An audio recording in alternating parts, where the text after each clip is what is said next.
All right, guys, so we're going to kick off. First thing I want to say, as I mentioned when a few of you came in, thanks very much everybody for giving up some of your Saturday to come and learn a bit more about powerlifting and how we're going to implement this for you guys. So my name is Ian, I'm the assistant manager in Flyefit Swords, and I also compete in powerlifting. I've done 7 official competitions and 8 if you count a charity deadlift competition we did in Flyefit a couple of years back. So I do have a good amount of experience with it. I currently coach a handful of clients in the sport as well who are actively competing, some of which are competing quite competitively. So the way we're going to run through today is I'm going to explain to you a bit more about what powerlifting is, how we train for it, how you would program it, the nutritional considerations for powerlifters and athletes in general, and then how this is applicable to you as PTs and how you might use this for your clients, all right?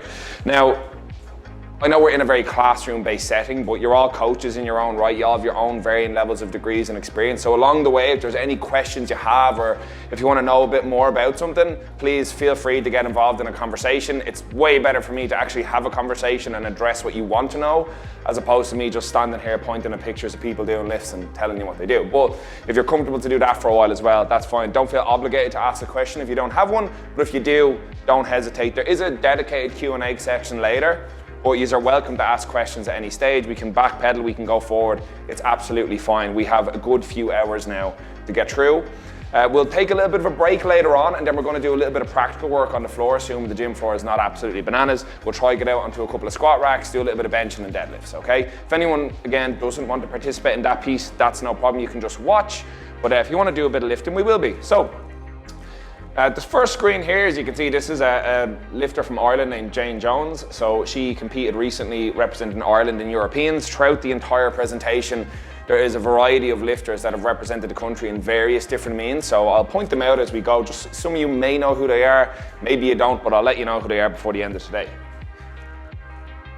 So what is powerlifting? Powerlifting is a barbell sport based around strength. So all the movements we do are based on the barbell. I'm sure most of you'll be aware of this. The goal of the sport is to become as strong as possible in the back squat, the bench press, and the deadlift. So that is what the bulk of our training is geared towards.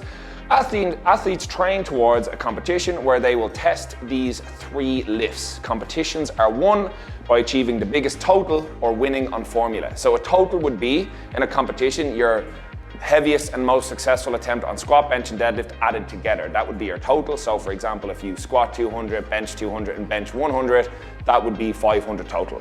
Formula then is a calculation based on your body weight, your gender, and what type of powerlifting competition you're competing in, and that will give you a score, basically. So some competitions, it's divided by weight category, and the biggest total in that category wins. Whereas other competitions, they might have all different lifters of all different weight classes competing together, and then it's won on formula. All right, we'll get into some of that a little bit later on. What's up, buddy? You're all good, come on, and we literally just started. That's like the second slide, don't worry. The boys were setting up for a while. That's why we were here a little while, so don't worry about coming in a little late. You haven't missed anything.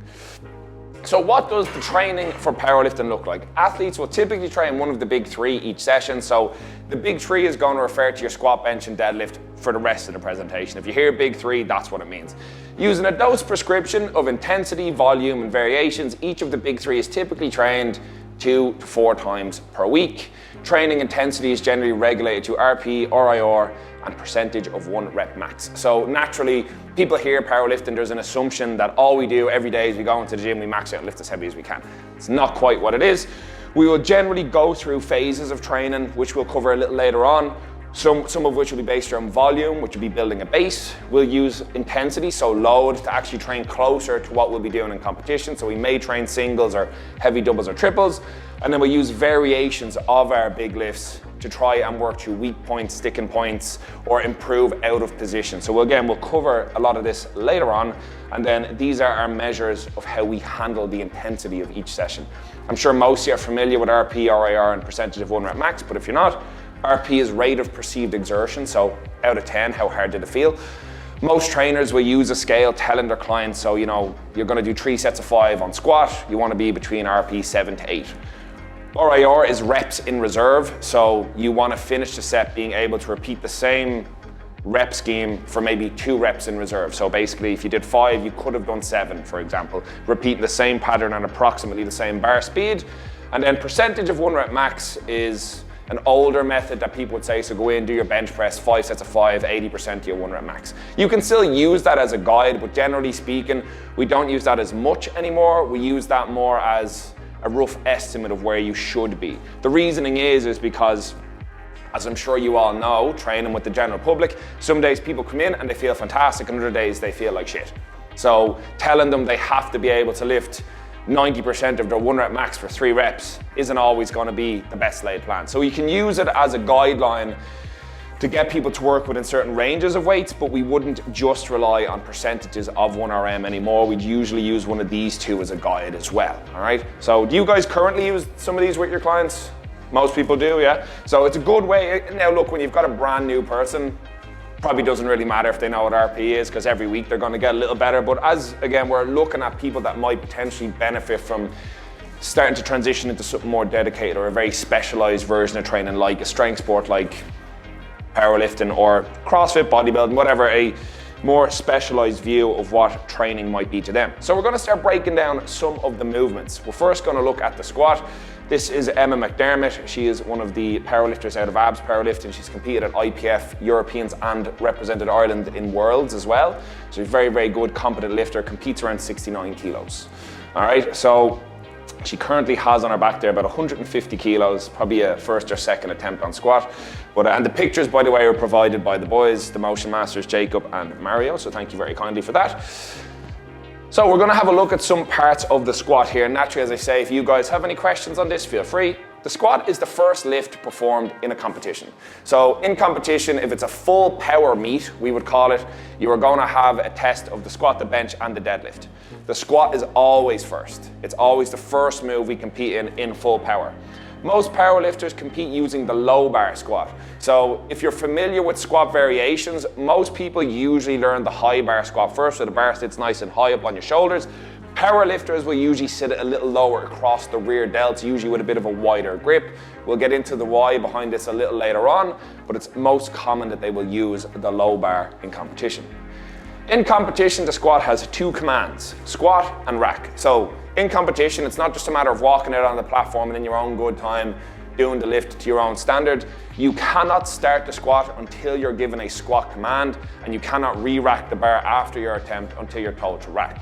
All right? Usually your judges will not give you a squat command unless your knees and hips are fully extended and your feet are securely in place. So if your knees are bent or your hips are bent or you're moving your feet around, you won't get a start or squat command in this case. Same when you come up out of the bottom, knees, hips have to be fully extended at the top, and the bar has to be held motionless for a few seconds before you'll get the rack command. So that usually throws people off the first few times training, because now all they're thinking about is this person is going to tell them to go. After a bit of practice, it's really not that bad. So the squat standards vary between federations, but typically require the crease of the hip to be below the top of the knee to be considered hitting depth.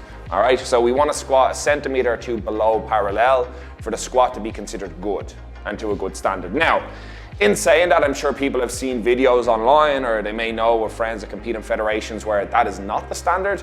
And typically, some competitions or some federations don't have the same quality that you would expect. Federations like the IPF, it is very strict. It's why it's the biggest federation in the world.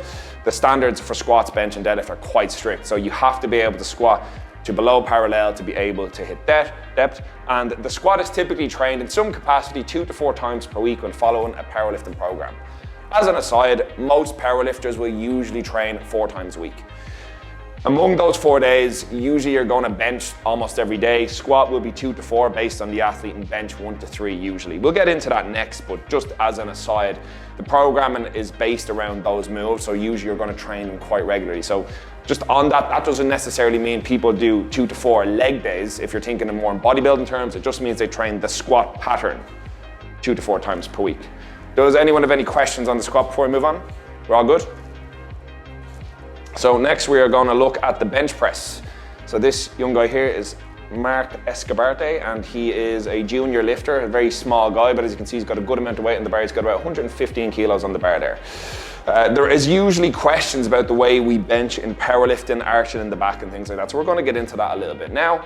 But as you can see, he has his head flat to the bench, his shoulders are flat, his feet are flat to the floor, and his glutes will still be on the bench if the camera was swung around the other side.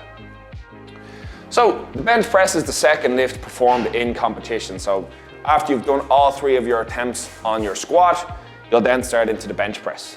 Grip width, as long as it covers the rings, or you'll know the gaps in the knurling on the barbells, as long as one finger covers those, the foot position and the grip width are usually individual preference. Now, we'll add an asterisk to that some federations have since introduced a minimum or maximum width that some lifters can grip based on their weight class. So that is one consideration that I didn't fit into the slide, but not necessarily something you need to worry about with training. But as long as a finger is covering one of the rings on each side, you're usually good. Same with foot position. Some people like to stand quite wide or have their feet quite wide, quite far away, or right under the bench. That is usually your own preference. Some federations do allow you to have your heels off the ground, others don't. So again, something to bear in mind if you ever are or have a client considering competing in powerlifting, it is worth knowing these things ahead of time. In competition, the bench has 3 commands: start, press, and rack. It is the only lift of the 3 that has this many commands, and it is usually the toughest one for people to train for. Most people, when they come to the gym, when they train bench, they do touch and go reps, just tap the chest and they're straight off. With the bench, you have to lift the bar off, your elbows have to be fully extended, you'll get a start command, you have to bring it down to your chest, you have to wait for the center judge to say press, and then rack.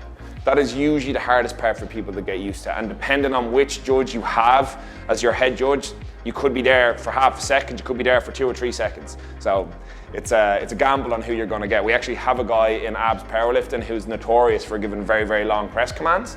So that is one thing, again, if you are going to introduce anyone to powerlifting style training, to probably get them on straight away. The bench standards vary between federations, but typically require the head and glutes to remain on the bench, the elbows to fully lock out at the top, and feet to remain flat on the floor. Again, this will depend on the individual federation, but most of them will require those standards for the lift to be considered good. The bench is typically trained in some capacity every session when following a powerlifting program.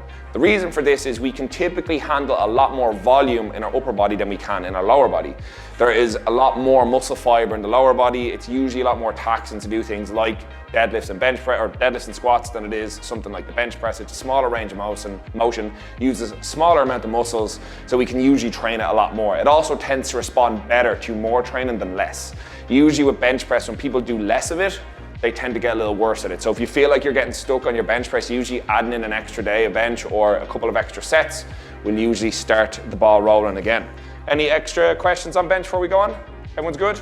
Just so you probably recover better right now. Do you still train touch and go, or just your bench by default is You can still train touch and go, yeah. You would usually use touch and go as like a volume variation. So like if you've got a power lifter that's very far away from competition, if they're like 3 or more months away from their next meet, you might not necessarily need them to be pausing, so you might want to build up a lot of volume. So you could give them quite high rep sets of touch and go bench, yeah. Like there's nothing wrong with touch and go. It's just for the matter of the sport, we would say you would need to start working in your bottom position. It doesn't mean every rep you do needs to be paused. And in fact, I would say to people, there's probably a very big distinction between a pause bench and a powerlifting style bench. It's just a distinctive difference between the concentric and eccentric phase in powerlifting, whereas a pause is down and hold for a set number of seconds and then press. So it's not necessarily that every rep is a pause rep.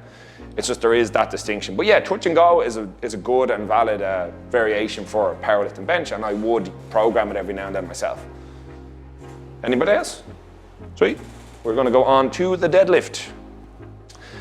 So this is Ben Crawwell, and he is deadlifting, I'd say, probably about 305 in this picture, maybe a little more. So he is a big guy. He competes as one of the 120 plus kilo lifters in abs. He's one of the strongest lifters in the country. His total is something like 915 kilos or something like that, so he's a big, strong dude. So let's break down the deadlift. The deadlift is the final lift performed in competition. There's actually a common and popular phrase in powerlifting saying the competition doesn't begin until the bar hits the floor, all right? Because there's a lot of people that could be in 7th place in their category, but then when the deadlifts come on, they manage to rack up enough kilos that they explode past. I'd imagine mostly in your own training, your client's training, you may notice you're probably stronger in the deadlift than most other lifts. It's usually the one we can go a little more ham on, because really there's no downside. Either the weight comes off the floor or it doesn't. Do you know what I mean? It's not like a squat where you can get pinned underneath it or the bench. Usually people feel a little better to kind of push harder on the deadlift. So deadlift stance, be it sumo or conventional, is individual preference. There is no penalty or benefit to deadlift in one particular way. It is completely down to you. So if you have a preference towards one or the other, it's fine. Usually we would still train both. In competition, the deadlift has only one command, down. So you walk, once your name is called, you'll walk onto the platform, and then you just have to pick the bar up. As soon as it's locked out at your hips, you'll be told to put it down when they're satisfied, and then that is it. That's your only command for the lift. It's usually harder for newer people. They start to think they have to wait to be told to lift it. You don't, you just walk out and pick the thing up. The deadlift standards vary between federations, but typically require the pull to be completed with knees, hips extended, and shoulders pulled back. You will see a lot of people opt for the mixed grip in powerlifting, and sometimes if they are kind of slightly slumped, you'll see the side that they're underhanded on in external rotation will get a white light, and this side, because it's slightly internally rotated, might get a red light sometimes. So that's just an interesting one. You want to stick the chest nice and far forward. There is no hitching allowed. This is rebending the knees to ramp the bar up the thighs. You will sometimes see lifters, they'll bring the bar up, they'll lock the knees, and then as they're standing up, they can't quite lock it, so they rebend the knees underneath the bar to create a little ramp and pull it up. So we don't allow that in powerlifting. It is conversely allowed in strongman training, or generally if just your clients are trying to get strong outside the scope of powerlifting, I wouldn't worry about it. The deadlift is typically trained in some capacity 1 to 3 times per week when following a powerlifting program. Usually the stronger you get on the deadlift, the less often you will train it, because the more weight you lift, the more fatigue that will have overall. Now, the most modern research says that squats and deadlifts cause roughly the same amount of fatigue when attributing for similar loads. But I don't know about you guys, but I don't find squats nearly as fatiguing as I do the deadlift. I find the deadlift more fatiguing than anything else. So usually for my own clients, I'll have them go heavy one day a week on the deadlift, and the other day will usually be a variation of some kind, like an RDL, trap bar, whatever it might be. In any case, usually when people are newer, they can train it more regularly, and as they get stronger, you might want to take the volume on this down, whereas something like the bench press, it's a little reversed. You might actually want to add more in the stronger they get. Does anybody have any questions on the deadlift? We're sound? Sweet? All right, so we're going to get into variations. So these are some other things you might consider when programming powerlifting outside the scope of the 3 moves we just discussed. This is Shane Storr. He used to work in Flyefit CHQ, really sound guy. He is actually going to be competing in March at IPF Nationals, so very good quality lifter. Some of the popular squat variations you may also include in your programming. So front squats, this promotes a more knee forward position and upper back rigidity. Again, can't fit everything on the screen, but you would also see this will load the quads a bit more. When the bar is out of position on the front, for example, rather than on the back, it forces people to lift a little lighter. This can be beneficial with powerlifters who do have a tendency to try and go heavy on almost everything. So using some of these tools to artificially bring your load down can be good for managing fatigue and stress through a training block. So we'll get into programming it later on and why we might do some of these things, but we'll run through the variations of each one. And naturally, as I say, guys, if you have any questions on these, please do feel free. So front squats, again, it's more upright torso than the low bar squat, which we typically compete in. So this will promote a bit more quad hypertrophy. It's more upright torso. Your back has to be way more rigid in the front squat than it typically does in the back squat. Pause squats reinforce tightness in the bottom position. If you've ever done a pause squat, it feels like you're down there for an eternity. So it teaches you to stay nice and tight, to brace very hard while you're in your most bottom position. A tempo squat, so this will be lowering down through the eccentric phase of the lift under control. Usually your coach is going to provide the tempo you want to use. So it could be something like 4-1-1-2 or whatever it might be, 4-1-0-2. Promotes control on eccentric portion of the lift. So there's a method of thinking with powerlifting that on the squat and the bench, if people are going to mess up a rep, it's usually on the way down and not the way up.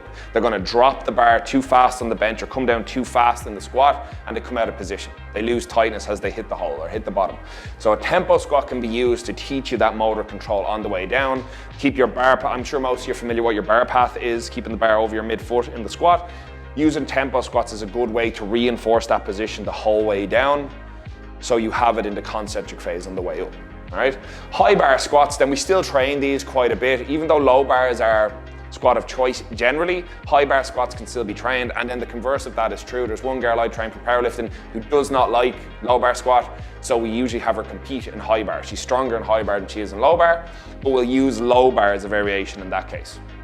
So this extends the moment arm of the lift and again promotes a more upright torso, which is more quad dominant, more knee forward. The moment arm for a lift, this is only touched on briefly here, but if you're not familiar with what that is, it's basically how much structural stress is going through the body at any one point when we're lifting. So in bodybuilding, for example, they are trying to extend a moment arm to create more tension in a muscle. In powerlifting, we're trying to shorten a moment arm. So for example, by moving the bar lower on your back in a low bar squat, and not squatting ass to grass, but just below parallel, we are shortening the moment arm or the amount of stress on the body in that moment or in that moment arm. Other ways of thinking of this is when we deadlift, for example, when we start in the start position, if our hips are super high and the bar is really low to the ground, that is going to be harder than if we drop our hips slightly closer to the bar. Again, shortening the moment arm. You could do a whole workshop on what this is and how to utilize it and how it makes your training different, so we won't spend too much time on it now, but typically speaking, high bar squats is a longer moment arm than low bar, which is shorter. Double pause squat sounds as awful as it is. It is terrible.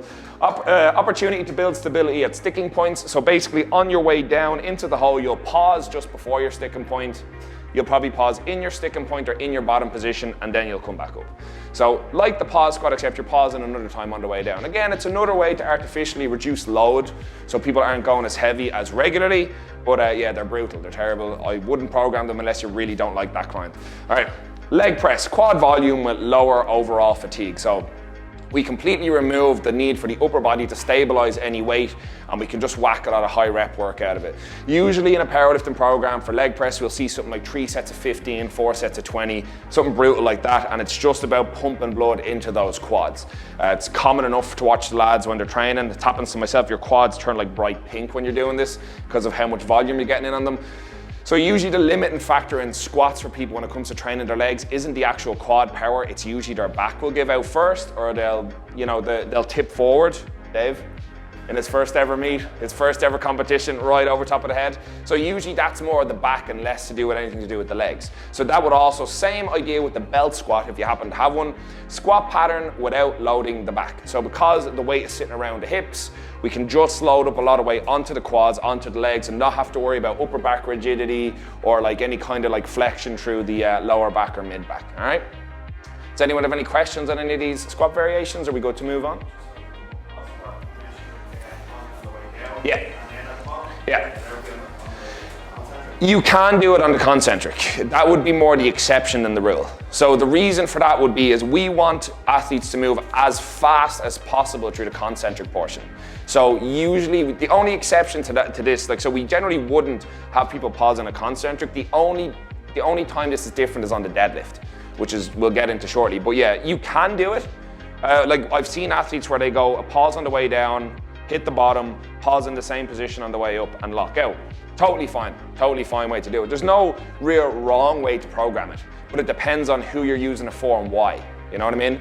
So like typically what I would do if I'm programming double pause squats is you'll see people on the way up out of a squat where their sticking point is. It's usually somewhere just out of the hole. It's usually about there. So I'd usually have them do their first pause there, and then I'll have them pause down in the bottom because there's no downside to build more stability in the bottom of your squat.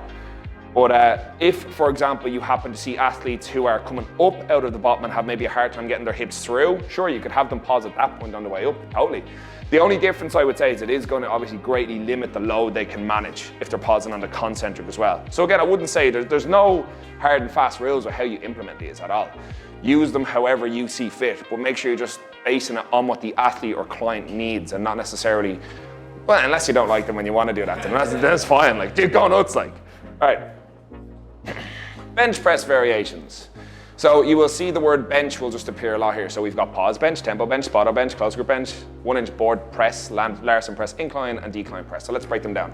Pause bench, much like the pause squat, it reinforces tightness in the bottom position. When people come down on the bench, you'll even see this if you go out onto the gym floor now, they hit the bottom, and this is the reason people don't pause. The bar will like sink into their chest and it'll wobble around a little bit, and then they'll have to try and force it off.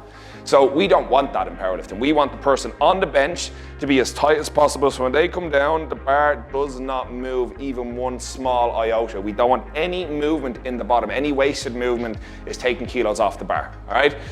So a good way to think of your bench press in general is try not to think about it as lying down. Use the bench as a board to push off of. You're pushing yourself off the bench against the bar. So as you're actively pushing or pulling the bar down towards you, you're bringing your chest towards the bar in the eccentric phase, and on the concentric phase, you're pushing yourself through the bench and the bar away from you as hard as you can.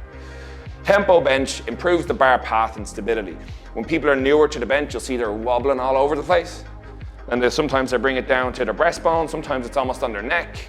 If it's girls, sometimes it's right across the boobs, you know what I mean? So you gotta figure out where the placement is. Typically, the breastbone, if we stick our chest out like so, the breastbone here is usually roughly the right place for most people. So that will depend on the individual. If people bench with a slightly flatter chest, you might say roughly across where their nipples are, but usually we wanna promote the scapula, the shoulder blades, back, down. That creates your shelf and it sticks the chest forward. So that's usually what we're trying to reinforce with the tempo bench. Spotto bench. So one of my clients recently had this and he thought it meant a spot of bench. Spotto bench. So it loads the pecs just off the chest with isometric tension. So the way this looks is when you lower the bar down, the bar will stop about 2 finger widths just off the chest, just here. So the bar doesn't actually come fully down to the chest. The reason we do this is the pecs are at one of their most extended positions without the bar actually physically touching the chest. All right, this loads the pec with a lot of tension. If you actually try this one yourselves, you'll feel your pecs get quite a good stimulus off this. So that is why we do. We want to teach that pec loaded position without the bar actually coming to a rest on the chest before we press back up. It's also slightly less range of motion as well, but it's the pause at the bottom just off the chest that's most important. The close grip bench, this is one of the better variations for powerlifting, and actually you'll notice if you get people benching first, usually what they'll opt for is a much narrower grip than naturally going wider. This favors the tricep. So usually in powerlifting, the closer your grip is together, it's going to be more tricep dominant. The further out it is, the more pec dominant. So you're going to want to find a sweet spot for you. This one will favor the triceps and will aid in your lockout. The worst thing you'll see is somebody that gets the bar off the chest and they just can't quite fully straighten their elbows at the top, and they'll get red lighted for it. It's a pain in the arse when it happens because they obviously have the strength, but just not the power in the triceps to fully extend. The 1-inch board press, you probably have seen videos of this where somebody like holds a board on somebody's chest and they're like benching up and down off it. So it reduces the range of motion, the ROM to overload top position, that's what it should say. So basically, because the board is here and we're pressing up and down off the board, we're only training really the top half of the press. So usually we can load a little bit more weight on the bar, maybe like 5 to 10 kilos more than we normally would, and we can overload that top position. Now this says 1-inch board, but there's 2-inch boards, 3-inch boards, depends on the lifting, depends on what you're using it for and what you've got available. In a gym like Flyefit, like I would probably opt more for something like Spotto bench than 1-inch board press personally. The Larson press promotes more upper body stability without leg drive. So this is where somebody will perform the bench press without their feet on the floor. So you'll see them set up as normal and then they lift their feet off the floor. The reason for this is in powerlifting, we're trying to promote the chest up towards the bar the whole time and actively push our feet through the floor to hold us stable on the bench.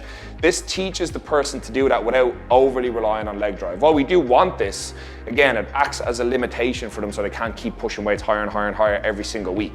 So if you get an athlete who is getting quite strong and has a tendon, or if they're, let's say for example their elbows are blowing up, they're getting a bit of tendonitis or golfer's elbow, this is a way you can still have them train the bench press without loading it up too much, and teaches them if you have them, for example, where their chest is not coming up close enough to the bar, this will make them do that.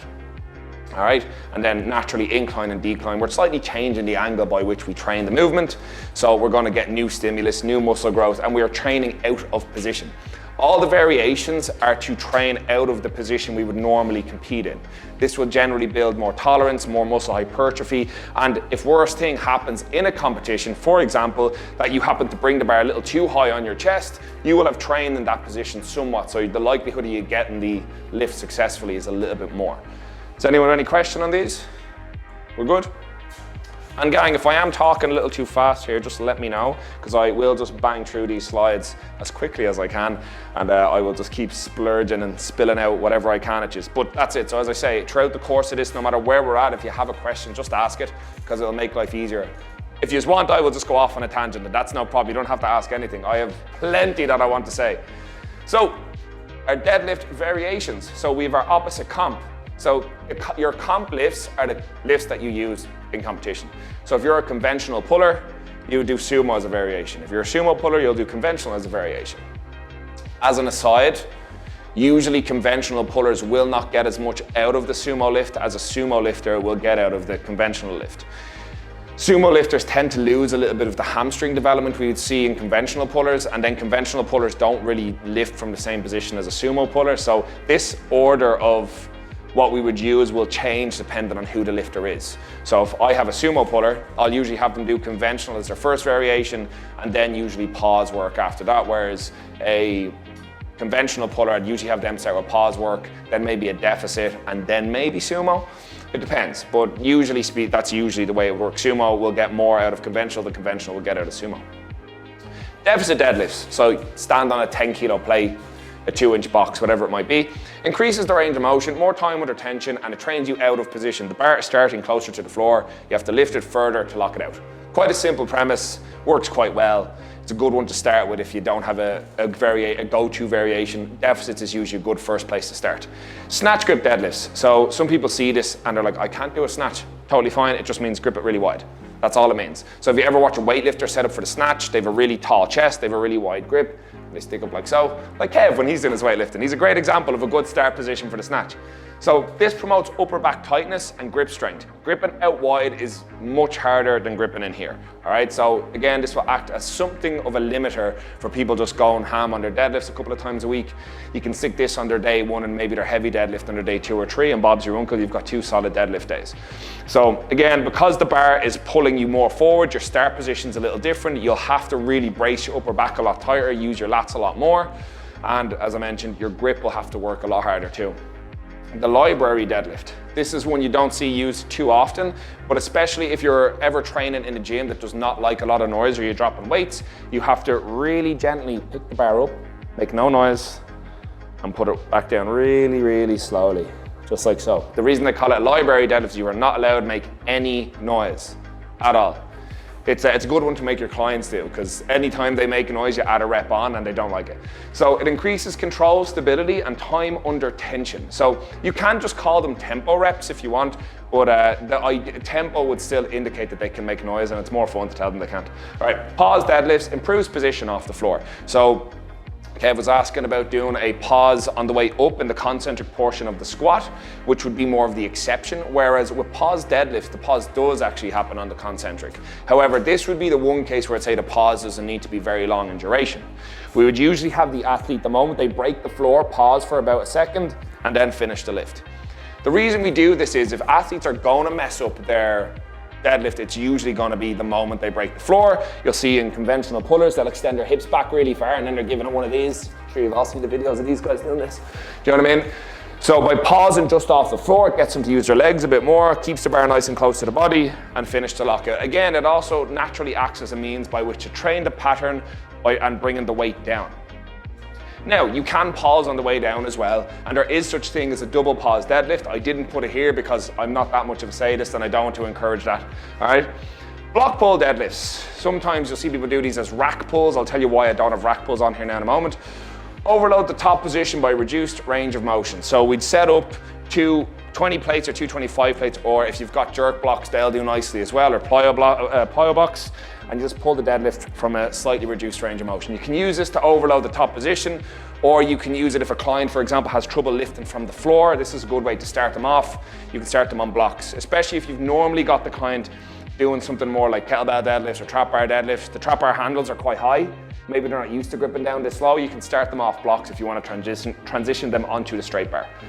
And then we've got the Romanian deadlift, which is one of the better variations. So it's constant tension to develop the hamstrings. Unlike all these other variations we have here, the Romanian deadlift is one that does not touch the floor again when we start. We'd usually bring it down to about the middle of the shin and come right back up. So we're keeping constant tension on the hamstrings, glutes, lower back, and we're testing out the grip strength quite hard on this one. So it'll be one of the go-to ones. Now, one of the ones I didn't include here was stiff-legged deadlifts, which you can do as well. Similar enough to the RDL, but the bar does touch the floor. And then, as I mentioned, I did not include rack pulls here.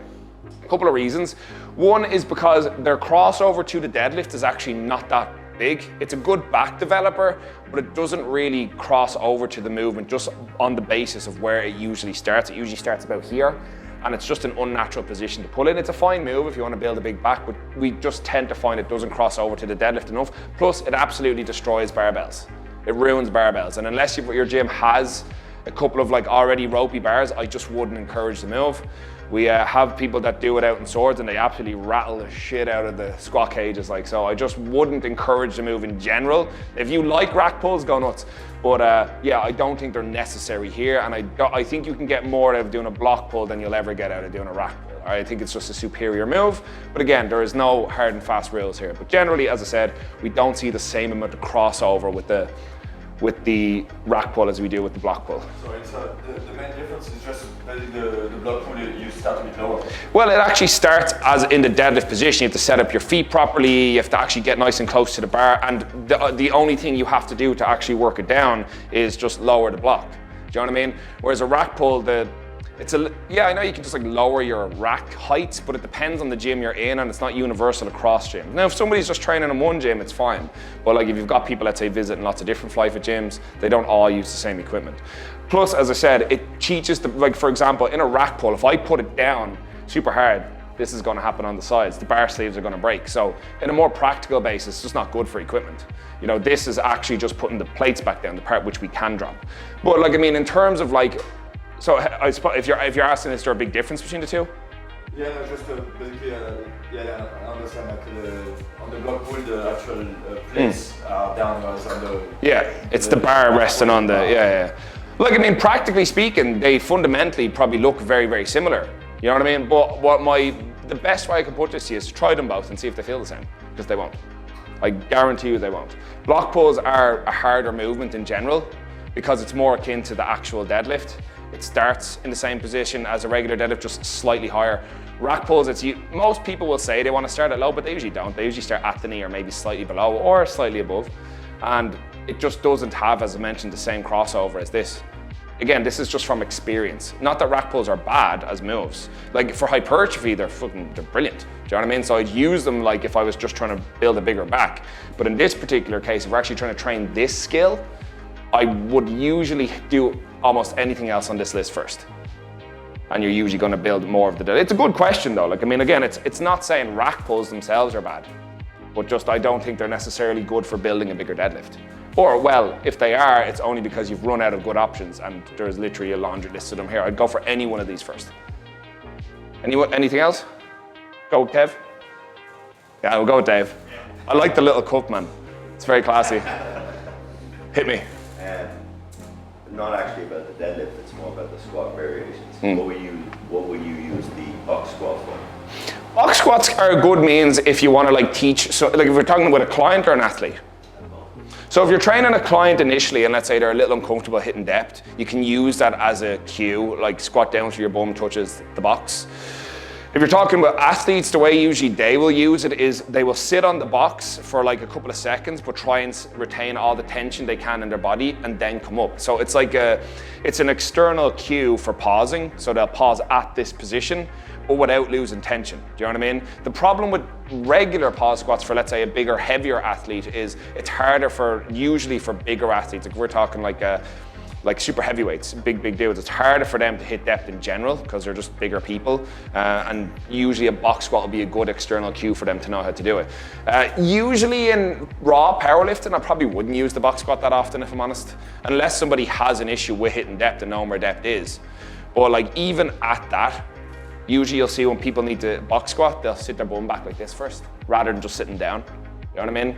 I would usually, if I'm going to help people hit depth, I'd probably rather start by elevating their heels. And then, because usually more, when you remove dorsiflexion from the equation, when we get into the practical part, we'll do that bit a little bit more. But usually if you want people to squat deeper, elevating their heels will magically do that straight away. But it's not, again, not a bad variation, but I'd probably use it more in equipped powerlifting. So for those who maybe don't know, powerlifting usually has two categories. There's raw and equipped. Equipped's not as popular anymore. It's where people would wear suits and things like that to help them lift more weight. So there'd be something called, we'll get onto this shortly enough on equipment, there's something called a squat suit, where you would squat in a very, very unnatural pattern. Instead of bending your knees, you actually just sit back like this, and then the suit will propel your hips forward and the bar will go up. So it would be a good tool for those. So like, has anyone ever heard of West Side barbell? Or the conjugate method? They use a lot of that. Like. Does that answer your question? In terms of picking the sumo versus the bench, Yeah. What makes them better? Things I feel it's like in the back. What's like, what? What is Sumo is, generally speaking, if somebody can get it down and lock it in, going to result in them lifting more weights. Especially like girls typically have much more mobile hips than lads. So if they've got a good amount of external rotation on their hips, because ultimately what we're trying to do in the deadlift is wedge our hip toward the bar. And for some people, especially if they're a shorter athlete with and they've got good hip mobility, they'll be able to get their hips super low towards the bar and just pull the bar in a straight line. It's a bit more technical than teaching conventional, so that's why people will naturally just go in and pull conventional. It's a lot less technical, but the other considerations would be anatomy, gender, comfort, preference, enjoyment.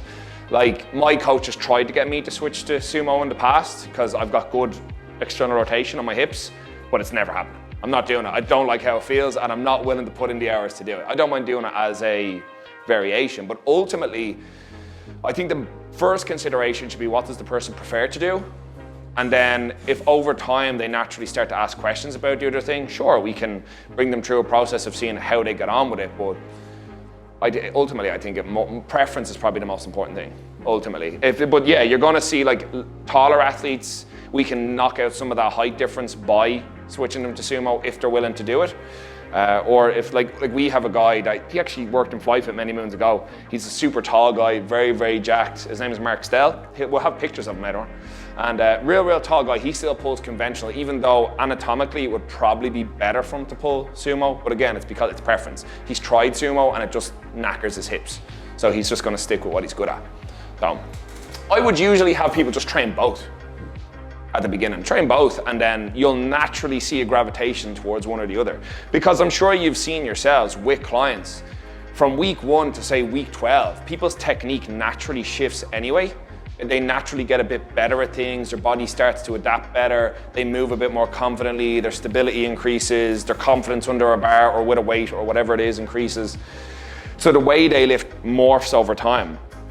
And you'll see the same thing in powerlifting with athletes of all levels. The more they continue to train a certain movement pattern or a certain selection of movements, the way they approach it, their stance, their grip width, all these things change naturally over time as they become more and more efficient. So you may find that in the course of training somebody with both movements that they tend to naturally just be better at one. And there you go. If they're going to opt into a competition, you're going to be a sumo puller. You know what I mean? That's how I would go about it personally. Like I have my guys doing a block of sumos at the moment and they're not digging it. They're not like, except Jacob. Jacob's liking it. He enjoys it. He's just trying to outlift somebody else that pulls sumo in competition. But look, yeah, I think in most cases with almost anything in training, I would probably preface what the person prefers to do first, but encourage them to try more and see if that opinion changes over time. Because I guarantee if you've never squatted low bar before, the first thing you're gonna do is gonna go, my fucking wrists, my shoulders, you're not gonna like it. But if you stick with it for a couple of weeks, you'll get stronger on your low bar than your high bar. Almost guaranteed. Like there's like a 1 in 100 people exception to that rule. But generally speaking, most people will lift more in low bar than they ever do in high bar, and you'll see people swap over and be like, I can't believe I never tried this before. You know what I mean? Instantly like another 15, 20 kilos on your squat if you give it enough weeks to get good at it. But yeah, I would say preference, personally. What do you mean by exactly by sumo being more technical? And another question is like, do you just go by with what you lift more? Like, let's say you've got used to like sumo. Is it too late to like, try and work on a conventional? Not at all. So your first question is what do I mean by more technical? The sumo has more, like the setup is more elaborate. So for example, with conventional, you stand in a stance that's relatively comfortable. Usually it's about shoulder width apart or slightly narrower. You reach down, you grip the bar, you drop your hips in and you pull. It's really straightforward. You can really just brute strength a conventional deadlift. With sumo, there's a saying with sumo that it's a slow start and a fast finish. So how you break the floor, that initial pull, that initial start point, that is gonna make or break the lift. You'll usually not see a sumo puller lift at the top of a lift unless it's grip. All right, so there's a thing with sumo called building the house. So when they stand into the bar, you want the ankle and knee to be stacked. I'm gonna face the camera right here. So you want these guys to be stacked, and then this is your roof. And when you drop in and reach, you're trying to drop the hips into a point where your knees are not traveling over the bar, but the bar is as close to your shins as it can be. And so whatever that point is for you, and then as you start to break the floor here, that's going to be the toughest point, but once it starts moving, it's just basically extending your knees and hips super fast. So it's a much more technical lift to learn, because you can't really just brute strength a sumo lift. Because if you try, what's going to happen is your knees will extend, you'll do this, which is just a really not a good position to be in if you're in that stance. Now you can get away with it when you're here, but you won't get away with it with your legs far apart. Try it. Go out and try and brute strength a sumo and see what happens. It's not going to go well. Conventionally, you'll get away with it a bit more. And then what was your other question?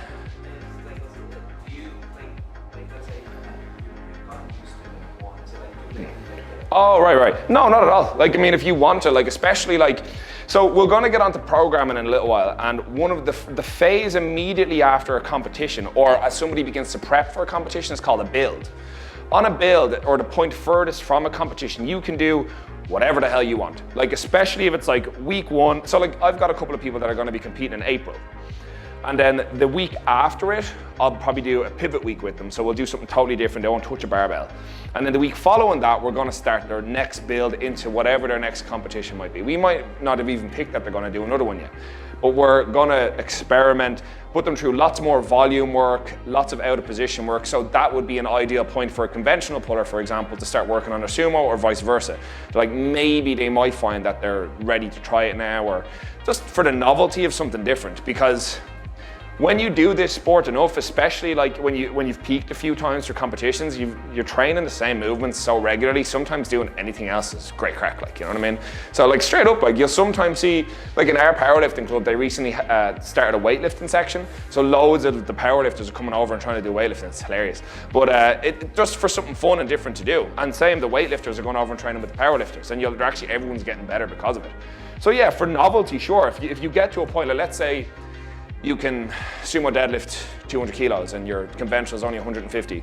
There's no problem for you to say, you know what, I'm going to work on my conventional for a while now and try and bring that up and see what happens. You may find that it actually adds to your sumo then, or you might just decide to switch completely.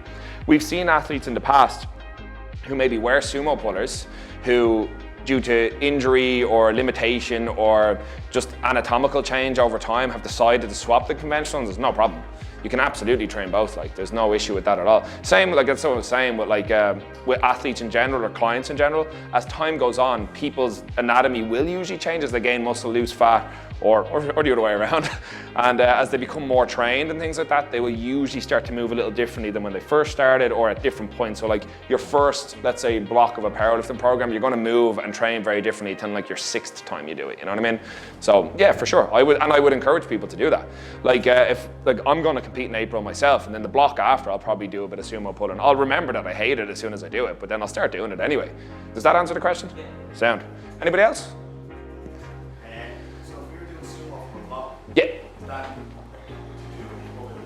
Yeah, I would actually usually probably, if people are saying their hips are quite uncomfortable in sumo, I would probably start them in a block pull variation of it, just because it is usually that point off the floor that's going to cause the most issues with them.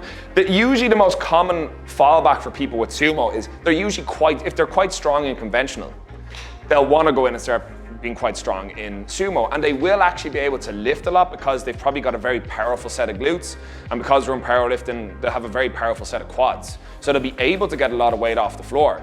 The issue is the muscles that are underdeveloped due to not training sumo regularly. In this case, would be the adductor magnus, the big muscle in the inside of the leg. So whenever people develop like a groin injury, or you'll sometimes hear them complain of like in here, sometimes like in here, it's usually where the adductor magnus inserts, because this muscle is, do you know the machine of the good girls, bad girls, adductor, abductor? Yeah, like that muscle in here that when we're going in, that muscle is not stimulated enough through squats and deadlifts for it to be a big crossover to sumo. You have to train sumo, or the good girl, bad girl machine, to actually train that muscle in enough for it to withhold the amount of weight you do. So if you are going to start trying sumo, if you don't already, my recommendation would be, firstly, cut your load dramatically. Assume you're training a whole different lift, like something completely different. They share the name deadlift, but other than that, there's not a massive amount of crossover between the two. And then if you need to, start off blocks, and then you can slowly bring that block down. Starting a 20 kilo plate, then a 15, then a 10, then a 5, then the floor. It's easy to progress. As long as you're progressing, you're happy out. Like, but yeah, it's usually blocks would probably be a good first port to call, because the top half of the movement's usually going to be okay. And then once your adductors are trained in a little more, you can start dropping the block down. You'll feel it happen over time. Naturally, your hips will just accommodate to the position. You'll see it like same way when people first start. So you've probably seen people in like classes and all the first few times they come when they squat like this, their knees are buckling in. This is usually because their glute medius is not working hard enough, and their adductors are actually working a little too hard, so it makes the knees do this, and their body is just gone the route of least resistance. But over time, if you cue them enough to like squeeze your glutes and keep your knees going in the same direction as your toes, over time they'll just naturally start to squat that way, and it's a little bit more efficient. That answer your question? Sound. I will just go off on tangents about these things, so stop me if I start rambling, or if anyone has any more questions, just hit me up. I will stop and go off on one. All right, accessories. So when we're talking about, this is also Emma McDermott again, I guess I was liking her pictures that day. So this is her doing a very good example of the sumo deadlift. This is her just about to drop her hips in, it looks like. So she'll come in, set up, grip the bar, drop the hips in, and the bar will start to shoot up. So that's a good example of that. So with programming, what we generally break down into is your competition lifts. So your competition squat, bench, and deadlift, we'll program them in first. Then your variations of those 3 lifts, which will be different based on the lifter.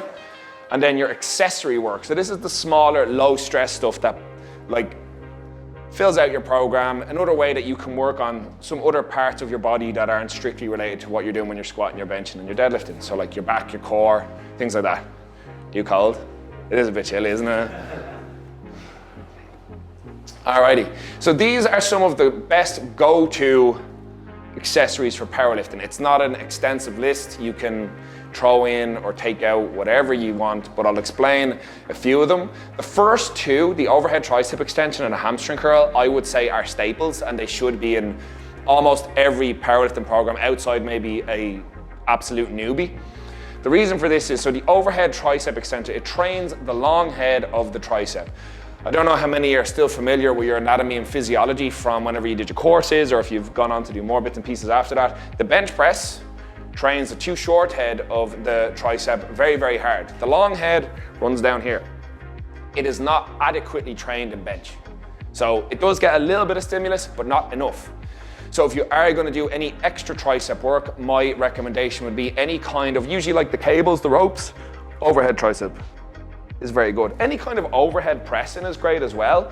That all works, that too, but this is just like your super low stress version of that. Like push presses and overhead presses still are a lot of axial loading, whereas this isn't. So you can do it if you've got like, I don't know if your gym has like a seated machine to do it, you can do it with a plate, you can do it with one dumbbell, whatever, or one cable, whatever you want to do, you can do both arms at the same time. But if you're going to start powerlifting, and if you're in any degree considered an intermediate, I would add that in immediately for usually high reps as well, just to get a bit of conditioning done on it. I did this for one training block and I added 10 kilos to my bench. So I would personally recommend that as something you train once or twice a week. Hamstring curls, the reason for this is completes the range of motion not finished in the deadlift. Deadlift builds really good impressive hamstrings. We're constantly flexing this way, we're loading up this. However, it does not load this pattern here. It doesn't actually fully finish the movement, bringing the heel to the bum. So I would recommend doing some kind of hamstring curl just to fully train the muscle through its complete range of motion. Pec flies, this is because we're only usually doing this, and the function of the pec is to pull the arm this way across the body. So we can do it a little better with dumbbells, but we're trying to get really good on a straight bar. So dumbbells, by the way, also work good. You can do with this with a machine. Dumbbells, you can just do some pressing as well, it's fine. But even just hopping on the pec machine once in a while, just to bring the pec through its full range of motion here, is a good idea. Back extension, fantastic accessory as well. It's high volume back, glute, and hamstring work. So you can do this on a regular 45-degree hip extension, a GHD, whatever you got. But it's one of the only ways we have that we can load up the hamstrings, glutes, and back without having a bar in our hands or up on our shoulders. So whether it's just holding onto a 10-kilo plate or something like that, again, doing some high rep work there, it's good. It's essentially doing like a sit-up for your back. It's not a bad idea, especially because we want our athletes and lifters to have a bulletproof back if we can. All right, weighted plank holds. The reason we do this is we do short duration, high intensity isometric work for the abs. So a weighted plank with a stack of plates on your back, or whenever I do it, Mario just sits on me, for like usually anywhere between 10 to 20 seconds, because we're trying to simulate the same amount of intra-abdominal pressure that we would try to generate in a max effort squat or deadlift or bench. Bench less so, but the other two, yes. There is, I should probably have brought the citation, but there is research around intra-abdominal pressure with weighted planks. And a heavy weighted plank can, for a duration of about 15 seconds, can cause the same amount of core excitation, it's called, so using the muscles of the core, to the same degree as a 6 rep max on a heavy back squat. So it's a brilliant accessory to throw in there. It's also great to use with clients because they'll start on like a 5 or 10 kilo plate, and over weeks they'll get up to a 25, 35 kilos. And that is a really good metric for them to see, oh wow, look how strong my core is. Oh, I really feel that, you know what I mean? So it's a great way to just give something good to your clients at the end of a session. They walk away with a little bit of a victory. Where do you put the plates? Where? Yeah. Completely depends on which portion of the body is not like the most stable. Generally closer to the hips is harder, higher on the shoulders is easier. So you can transition down or just slightly change. So over time, how stable is this table, Kev? I'm not going to use it then. So you'll sometimes see people, they'll actually be, I know, I sat down and I was like, wait a minute. You'll see sometimes people will like post up on like a bench and somebody will sit on the back of their hips instead. So like imagine I'm like planking, I'd show you, but I don't want to kill myself. So I'd be planking here and like one of you guys would like sit facing this way on my hips, and then somebody would walk in and look really weird with all the cameras and everyone just watching, like, you know what I mean? So yeah, but the placement is really dependent on what you're trying to do. Generally, as I said, I'd go mid back. It's just a good place to start and just stack up there. And then usually if people are going to have a break point, it's going to be around this point here. So usually a little lower to the hips, and if you want to make it a bit harder, but usually just the mid of the back is fine. Just try to avoid going right up on top of the shoulders, because like then it's literally just loading these guys, and the structure here is really strong, whereas in the middle there's less structure to support, so we need to rely on the muscles more. Is that good? Yeah, that's where I would put it, but then I see a lot of people, maybe it's because they want more weight, so they put it higher here. They're just being dickheads, don't mind them. Yeah. Like, you have to think about what we're trying to do. So in your body, if we bring it back to anatomy, you've got your shoulder girdle here and your hip girdle here. So you've got all this bony structure up here that's got a lot of muscle built up around it. So it's usually very strong. It usually can tolerate a lot of weight. Then we have the bottom, the hip part, which again has a big bony structure, a lot of muscle, can hold a lot of weight. It's usually the middle part where we have no real structure other than the spinal column. Everything else, your erector spinae, your obliques, your rectus abdominis, your abdominal wall, that's the part we need to be solid and stable. We're trying to promote that good connection between upper and lower body, because when people are usually going to miss on a brace or not be able to brace hard enough, it's usually going to be through here. That's another one as well. Like, we don't have it in the slides here, but if you don't understand what bracing is, that is going to be an absolute game changer to everyone's lifting. It's they actually teach it in women's birthing classes, Valsalva breathing, I think it's called, or something like that. You breathe down into your belly and expand around your whole core. So if you've never worn a weightlifting belt, put one on, have your friend or training partner put their fingers in the back of the belt here and try and breathe and brace into the whole belt and see if you can fill the whole thing up. If their fingers get stuck, then you know you're doing it right. But you'll notice a lot of the time in the gym, you tell people to breathe and they go here, up into the chest. That's no good to us, we need it down here. So if you've never done it, 2 hands on the belly, breathe in, or put one hand here, and breathe into the belly. That's where we're trying to go, not up here. Except on bench, that's the exception. That's just to make it more confusing. If you breathe into your chest on bench, it's okay, because it shortens the range of motion slightly. But generally speaking, for every big compound movement, we want to breathe down into the powerhouse, we want to breathe down into the belly. So other accessories here as well is all rowing variations. So bent over row, pendlay row, single arm row, seated row, chest supported row, whatever. Just get them in there. There's no downside to a powerlifter having a big back, none. It builds a bigger base for the bench press.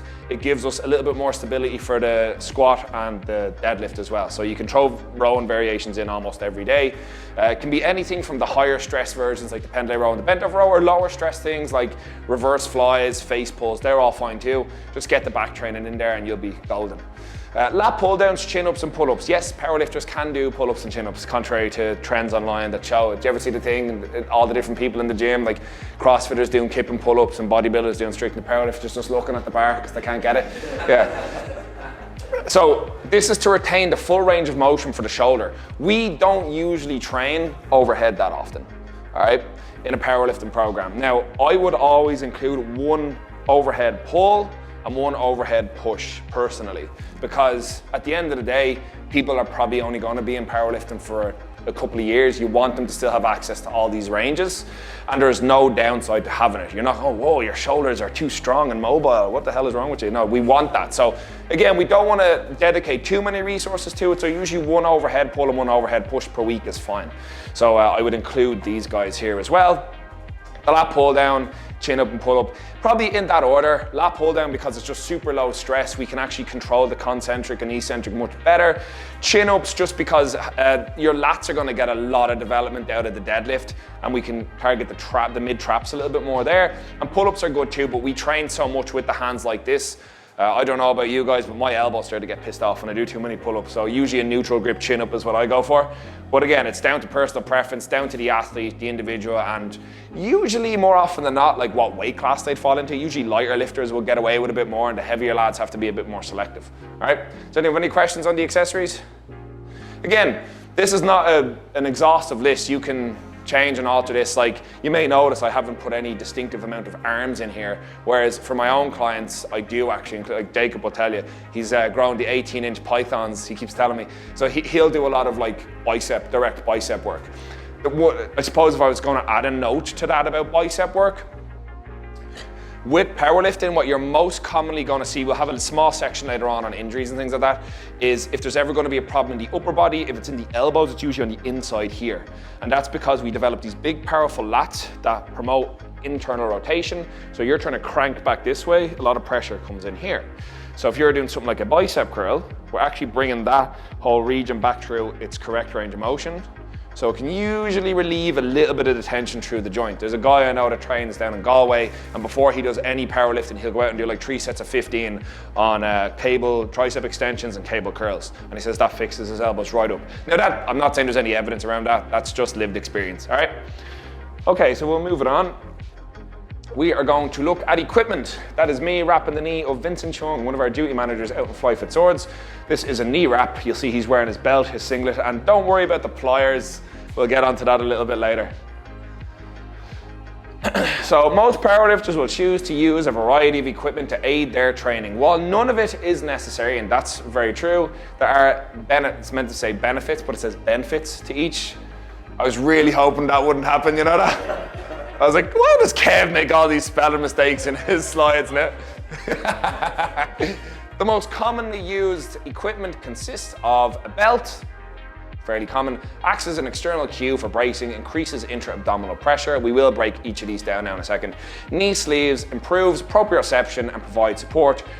Wrist wraps helps to prevent overextending at the wrist, and squat shoes reduces ankle dorsiflexion and can improve squat position. So the belt.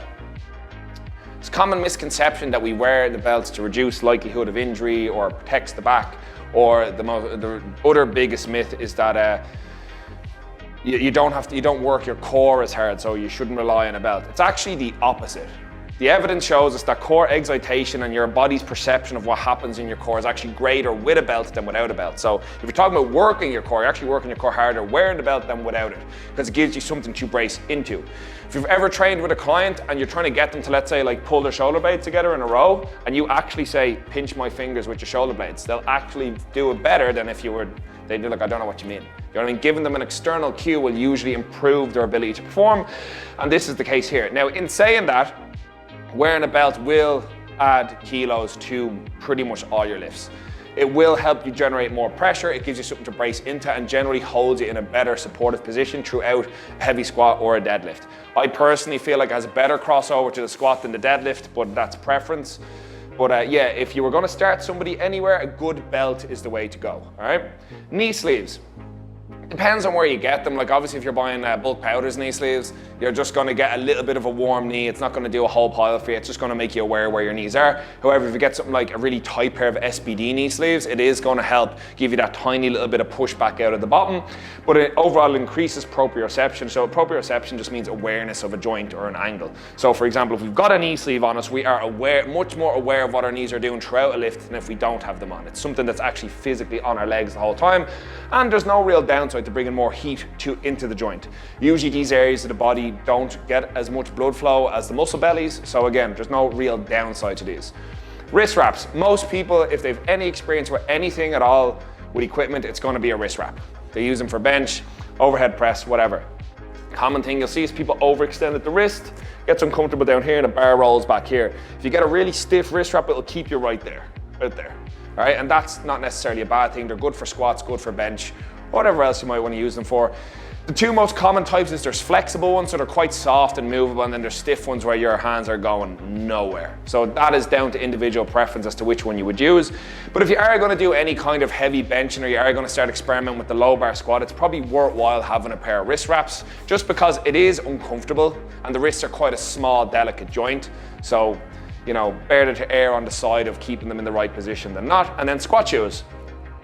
Not necessary at all to be able to do a good squat, but if anyone's ever squatted in them, you'll know yourself it's easier to get into a good squat position. As in, it's easier for you to hit depth, your torso is usually a little bit more upright, you can rely more on your quads, and somebody's having a banger of a class out there anyway. And you can usually rely more on your quads than relying on your back.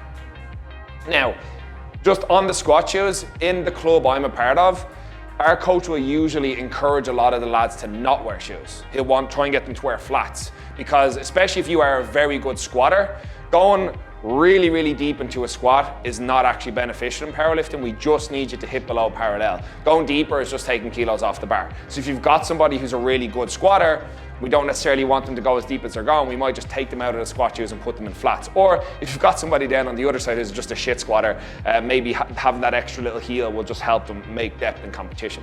Generally speaking, we would encourage people to work on these things outside of training anyway, but just as an aside, that is what they're used for and how they can be beneficial. Does anybody here actually squat with squat shoes? A couple of the boys, yeah? Sound, yeah. If you do, you do, and if you don't, you don't. If you can already hit depth, go ahead, you don't need them. But if you ever get a chance, try a pair on and see how they feel. If they feel good, go for it. If they don't, leave them. Other than that, they're just a really expensive pair of shoes you're only going to wear once or twice a week. You used to use them on this? I do, with a smaller heel drop, yeah. I used to use ones called Reebok Legacy Lifters, and it's a 22 millimeter heel drop. They're fucking huge. I was walking around like this. You know what I mean? So in competition, I'd be like, whoa. So now I got a pair of weightlifting ones, so the heel drop's I think like 16 millimeter now. It's a lot better. Again, I personally do say to people they should wear them if they have any bother with the squat at all, because it just puts them in a good position and there's no downside. If they've got the disposable income and they want them, go nuts. But if they don't, no worries. Every gym has a wedge, they can use that. Or they can just learn to squat in their shoes. It's all good. It really doesn't make a massive difference in the long run. It's just a matter of getting person into a position that they can start to participate now, rather than waiting 6 weeks to make them do it, you know what I mean? Find what we can use to get people to participate right now in the sport or in training, rather than creating this barrier to entry. All right, so what other equipment is there? Alongside what was previously mentioned, there are other pieces of equipment either used to either benefit training or as a different style of powerlifting. So knee wraps, like in the picture you saw there with Vinny, I was putting this big long wrap around his knee. This extends the knees out of the bottom position and speeds through the sticking point. Unlike knee sleeves, knee wraps will put a lot of weight on your total. They're only allowed in two types of powerlifting, equipped or classic raw, it's called. Classic raw is, I suppose that we can get into this briefly just while we're on equipment. Just so everyone understands what raw powerlifting is. Raw powerlifting means you have no benefit of anything like a squat suit, a deadlift suit, or a bench shirt.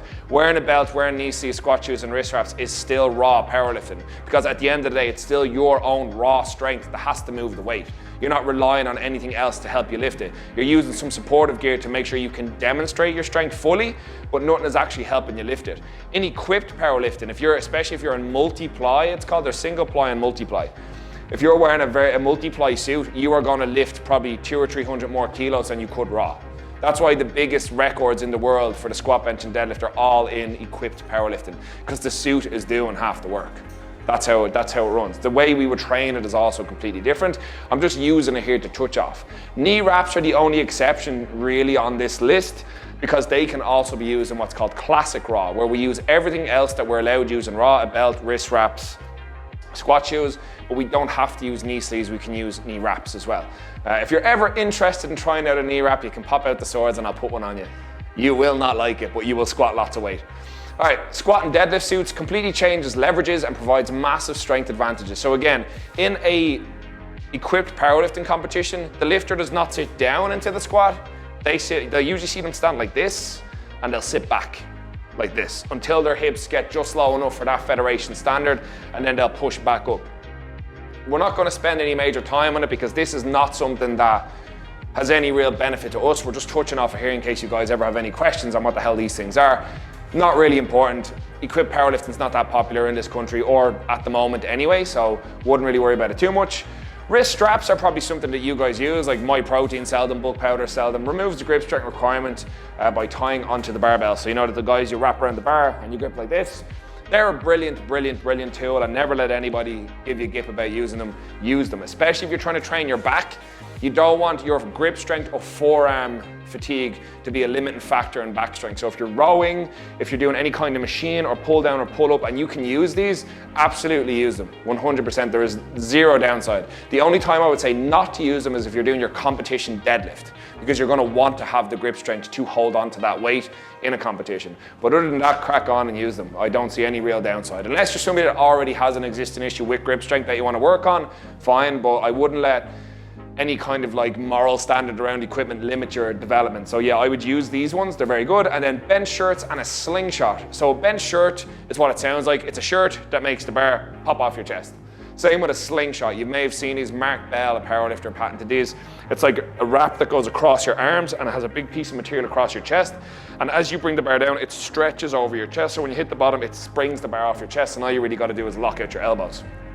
Good fun, but again, probably not something we would use in raw powerlifting. Maybe once in a while for fun, but not really. Does anyone have any questions on any of these guys? All good? Yeah, I wouldn't spend a lot of time on those either, if I'm completely honest.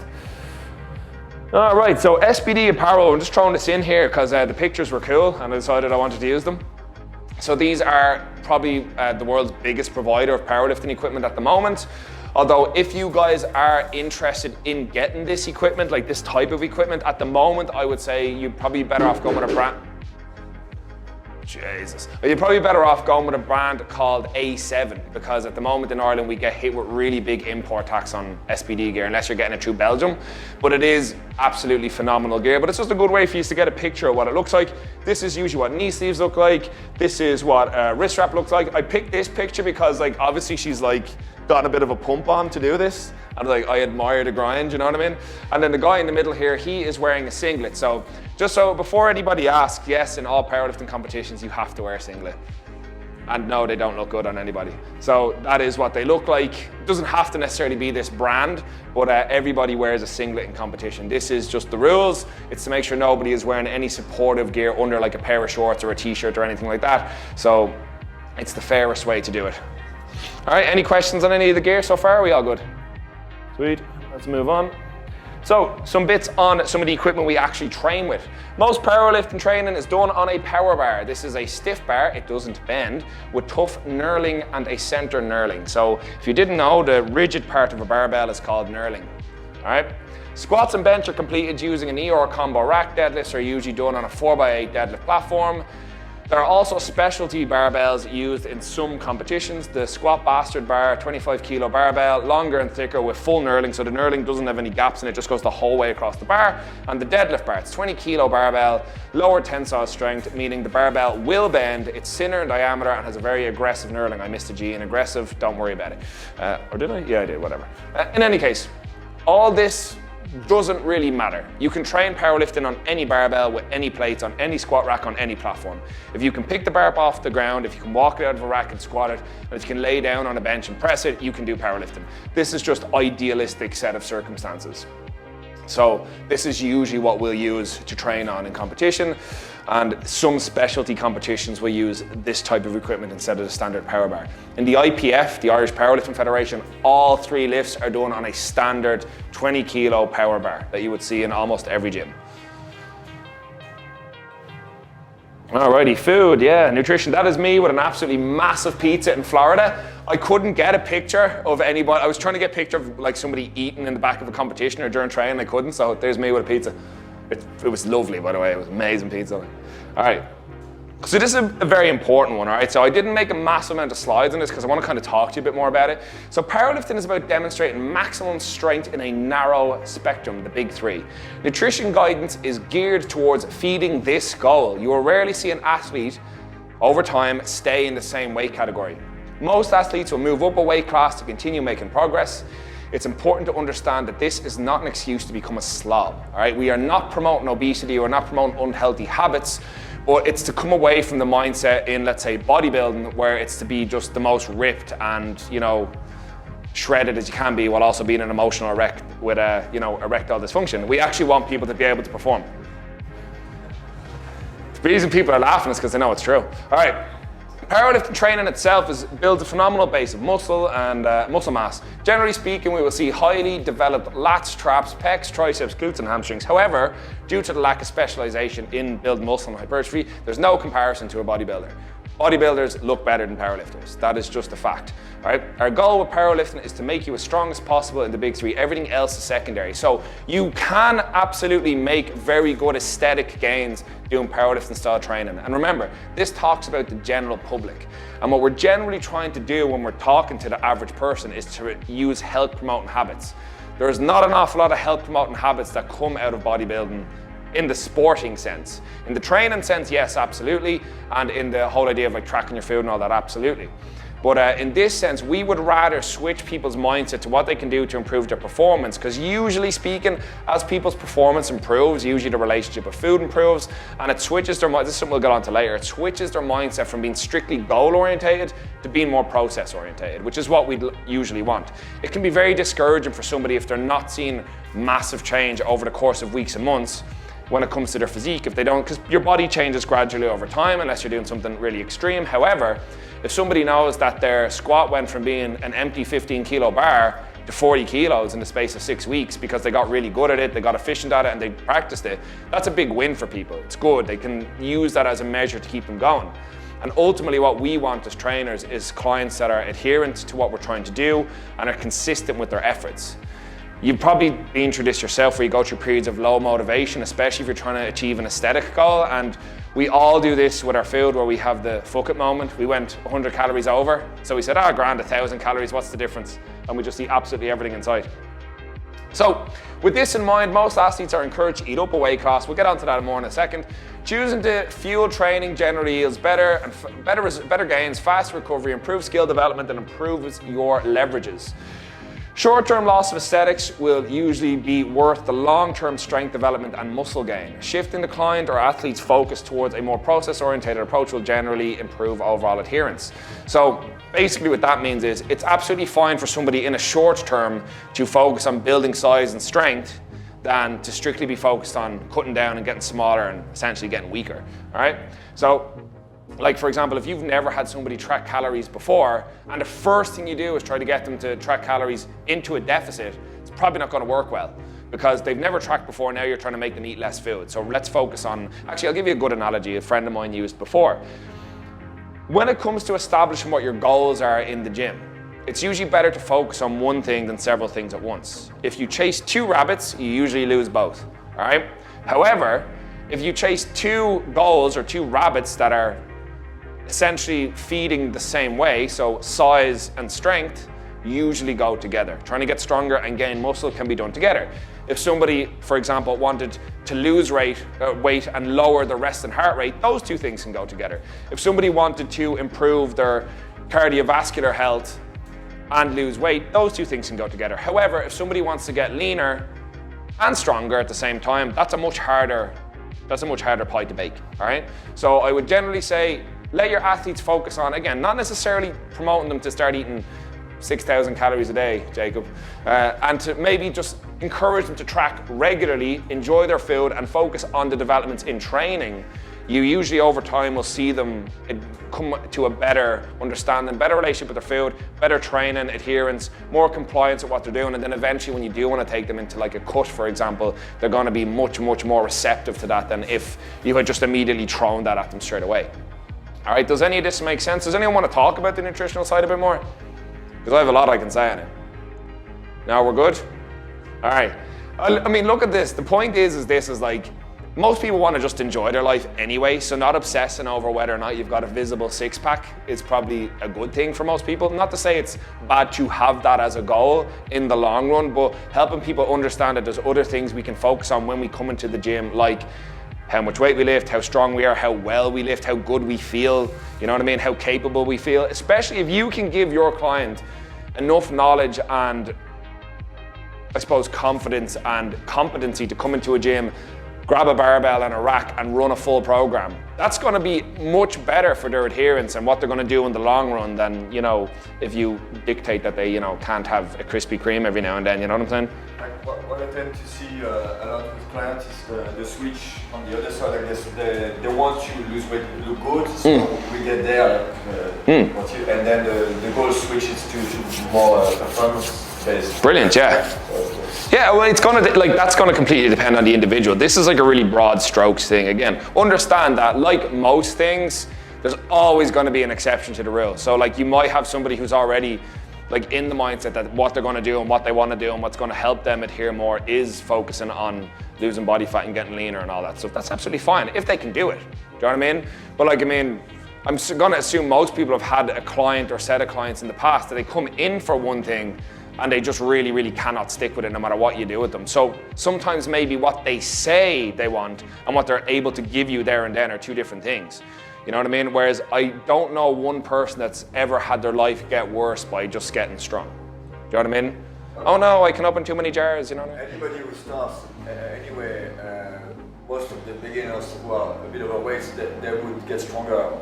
Yeah. And lose a bit of fat. So for sure. Total beginner. And They will, yeah. The goal might become more. Yes, yeah. that's a great point. When people are brand new, like when they're newbie gains, they can lose fat, get stronger, and generally get fitter all at the same time because they've gone from having no training stimulus and no dietary discipline to having some. So their body will react positively to this in general. This is kind of more as we get more specialized. So I base this off what I see a lot within the sphere of powerlifting is people will have a really good build, they'll develop a lot of muscle, get super strong, and then it gets closer to competition, they start trying to cut. Because they want to weigh in lighter, they want to look better going onto the platform or look, you know, leaner in their singlet or whatever, and then they shit the bed on the day because they've swapped from having a performance-based goal to making it aesthetic. You can cut in powerlifting. The best time to cut is immediately after a competition. Go in, do your competition, have your week off after, and then go into a cut. And you can change the way you look and then train back up to your previous standard at the lower body weight or the lower body fat or the leaner appearance, whatever it might be. But again, these things have to be smart. This is again why we focus on the process and not just the goal. If somebody says to you, like there's a guy that we know that trains in our gym and he's been in the 74 kilo weight class for, I don't know, 3 years. Do you know what I mean? Can't stay in the same weight class and get better. Does not happen. The more you train, the more muscle you develop, you're gonna get heavier. Doesn't matter how lean you are, you know what I mean? Like I started out at 91 kilos, I was competing in the 93s, now I compete in the 105s because I sit more around 97 to 99 kilos now. But again, I haven't gotten a lot fatter, I've just gotten a lot more muscular over time. Maybe a little bit fatter, but that's okay, you know what I mean? That's all right. I didn't want to say. No fat, so no calories tracking, no macros. Yes, all that is included, yeah. You should do that. But it's not to the, like understand that it wouldn't be to the, like you wouldn't be as rigid with it as you might be with bodybuilding training. Do you know what I mean? Like, for example, like we're going to manipulate those metrics based on how the person performs and not just on how the person looks. Do you know what I mean? So yeah, absolutely. Like all my clients that compete track their calories, every single one of them. But like, I'll give you an example. There's a girl I've just taken on who does powerlifting. Her previous coach had her on 1,600 calories, which is far too low for powerlifting. So I've immediately put her onto 2,200. And in 2 weeks, she's already dropped body fat and she's dropped weight and her performance has improved. Do you know what I mean? So she's doing better on more calories than she ever did trying to eat less because she found it unsustainable. Basically, if you put in an unsustainable measure in any case, an unsustainable intervention, you're going to yield unsustainable results. If somebody lives on 1,600 calories and they hate it, it doesn't matter how well it works. The moment they stop doing that, they're going to completely undo the results because it's not a sustainable metric. Now, not for everybody. Obviously, if you're like 5 foot tall and you're 50 kilos, maybe that is a good macro count. But this girl's 5'9" and like 78 kilos, so she needs more calories than that to stay alive and function properly, you know what I mean? So that's, again, one thing like I would say is understand what your goal state is. Like again, in bodybuilding, their goal is not health, their goal is to look a certain way. Do you know what I mean? And more power to them, they look amazing. But frankly, fuck that, I like pizza too much. Do you know what I mean? Like, fair play to them, but no thanks. Do you know what I'm saying? Like, I mean, look at it. Like, who the hell does all this training just to pick a weight at one time? Do you know what I mean? It really depends on what you're into. Do you know? Actually, speaking of the guy who's been in the 74 kilo weight class for 3 years, that's him there. Sound fella, great lifter, but again, his progress has been minimal. He's a young guy because he hasn't embraced actually what his food and recovery modalities do for him in the long run, all right?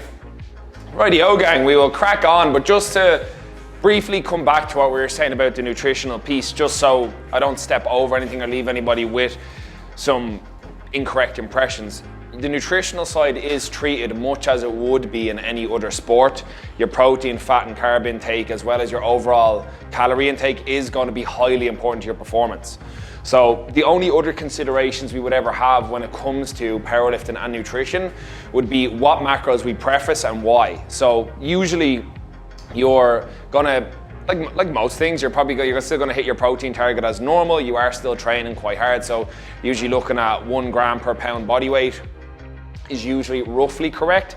Then enough fats that you're able to function hormonally correctly. So this is usually something like 0.3 to 0.6 per kilogram body weight or thereabouts, and then your carbohydrates are going to make up the rest. Meal timing can be important as well. Usually we would have lower fats prior to training, and then you can usually have more later in the day or super early in the day. Depends on when you train. But you would also then see some powerlifters have intra-workout nutrition. I'm sure you've all seen the thing with the gummy bears, taking them out in the middle of it. That's for a bit of dextrose during training, or the Rice Krispie bars is another one. When we get onto the competition section, when we're talking about how we compete and things like that, competition days are really, really, really long. So usually lifters will eat in between the lift they're currently competing in.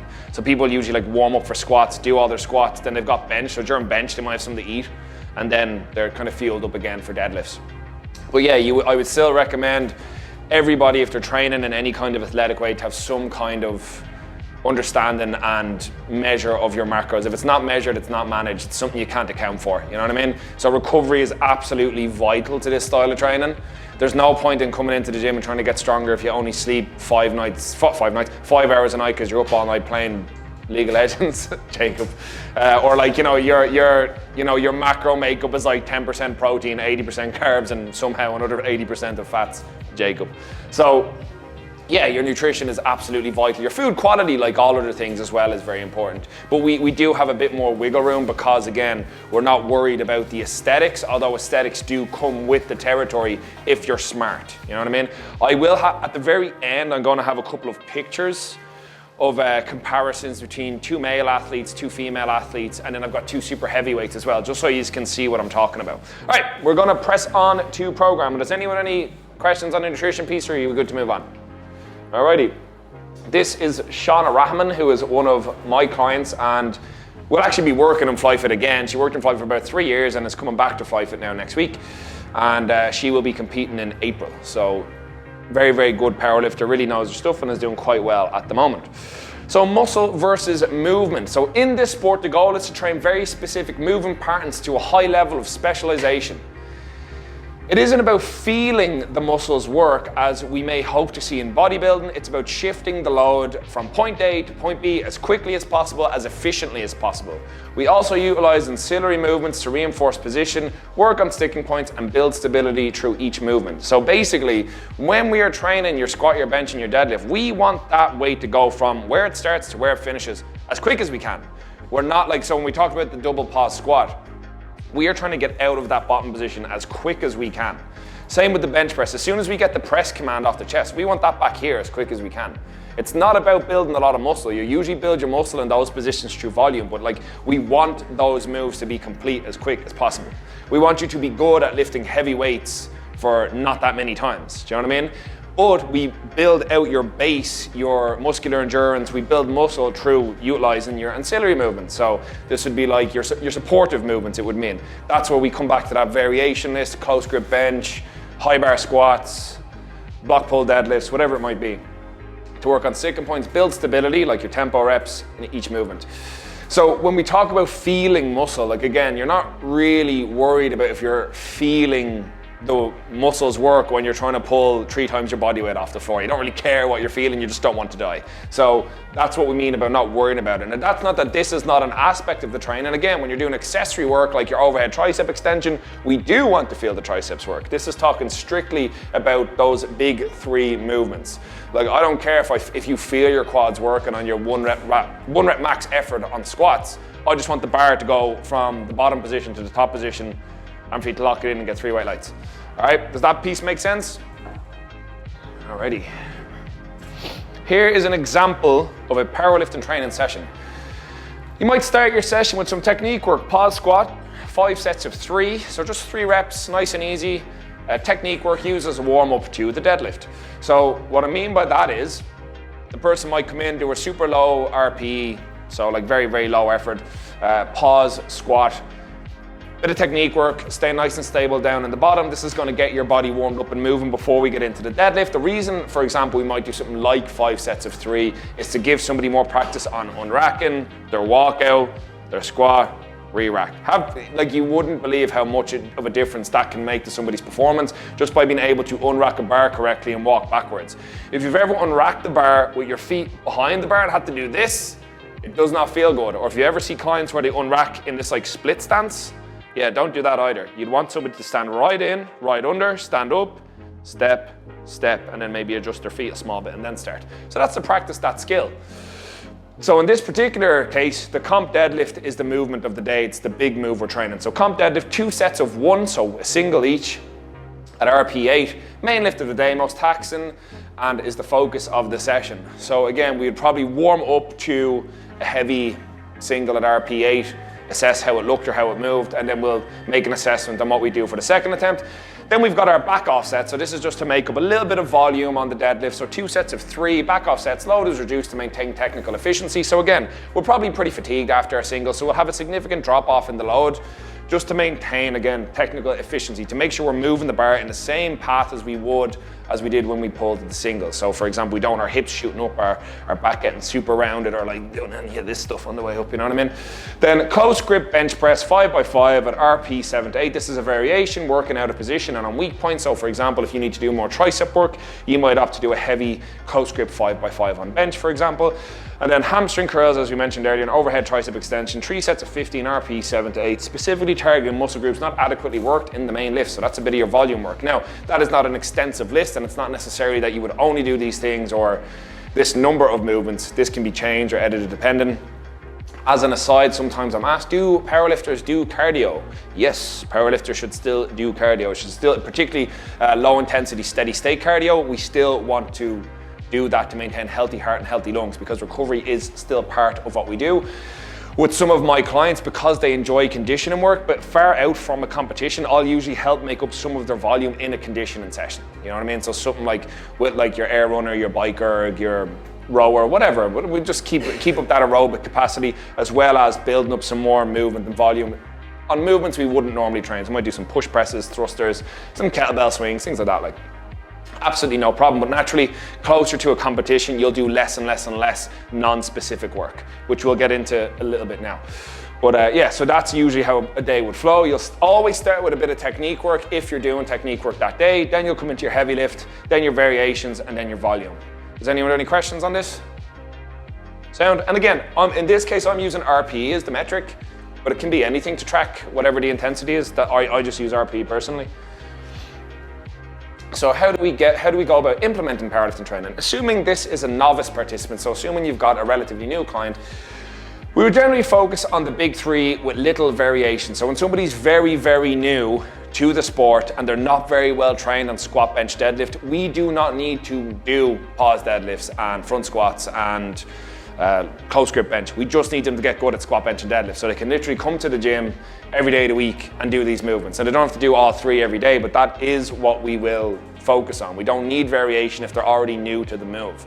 It's when you get an athlete that's a bit more intermediate or advanced, who we've started to identify some of their weak points, sticking points, or they've gotten to the point where they're strong enough that we kind of don't want them deadlifting for reps every single day because they're starting to go a bit too heavy. Maybe then we'll throw in a couple of variations.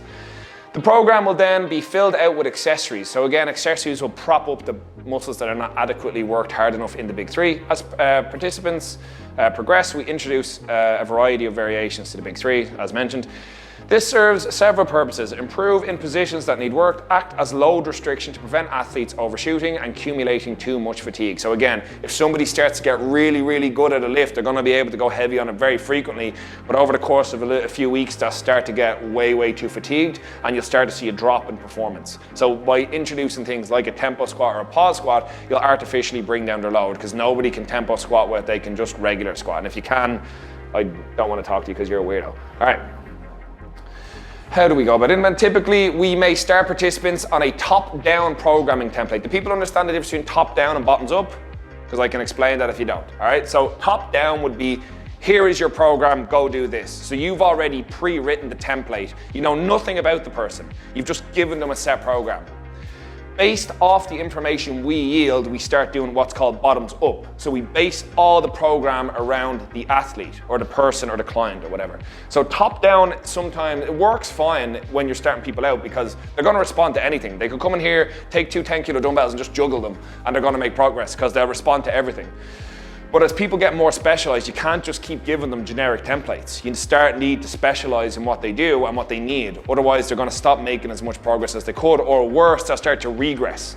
So that's when we swap the bottoms up. So instead of trying to force the square peg into the circle hole, we start to tailor what we're doing around the square peg. So this might mean, instead of programming people for a block at a time, you might program them a week at a time and change things slightly as they go. Like I've learned from working with one guy that I train remotely. He's an online client. He's great at squats, but tends to bury it a little too deep. Really, really mobile guy, does really well. And when he gets into the bottom position, like the very, very, very bottom position, he loses tension. So I have him doing more tempo work and pause work to work on where his bottom position is and when he should stop.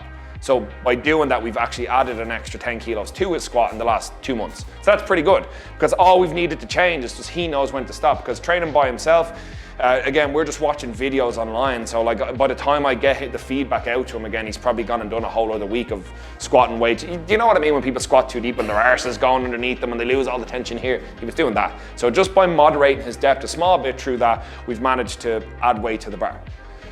So each block, have I read this yet? Each block of training, we learn more about the individual athlete, changing and modifying the template to suit what they need more of and what they need less of.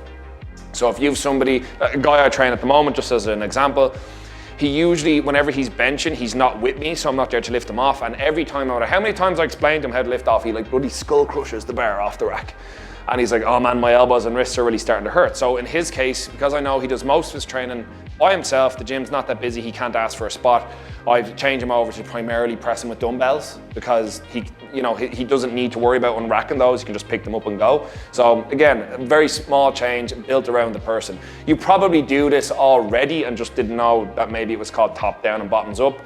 But like that would be an easy way to think about it. So again, top down is giving somebody a template that you've already pre-written. You've no history with the client. You know nothing about them. It's a generic. Like if you went and downloaded a generic program online, you don't know if that's built for you. You don't know how you're going to respond to it. Yeah, you might make some progress off it, but likely it's not built specifically to what you need. And that is one of the main benefits of having a PT. We come from the bottoms up approach. The program, you're not trying to fit the program has to fit you.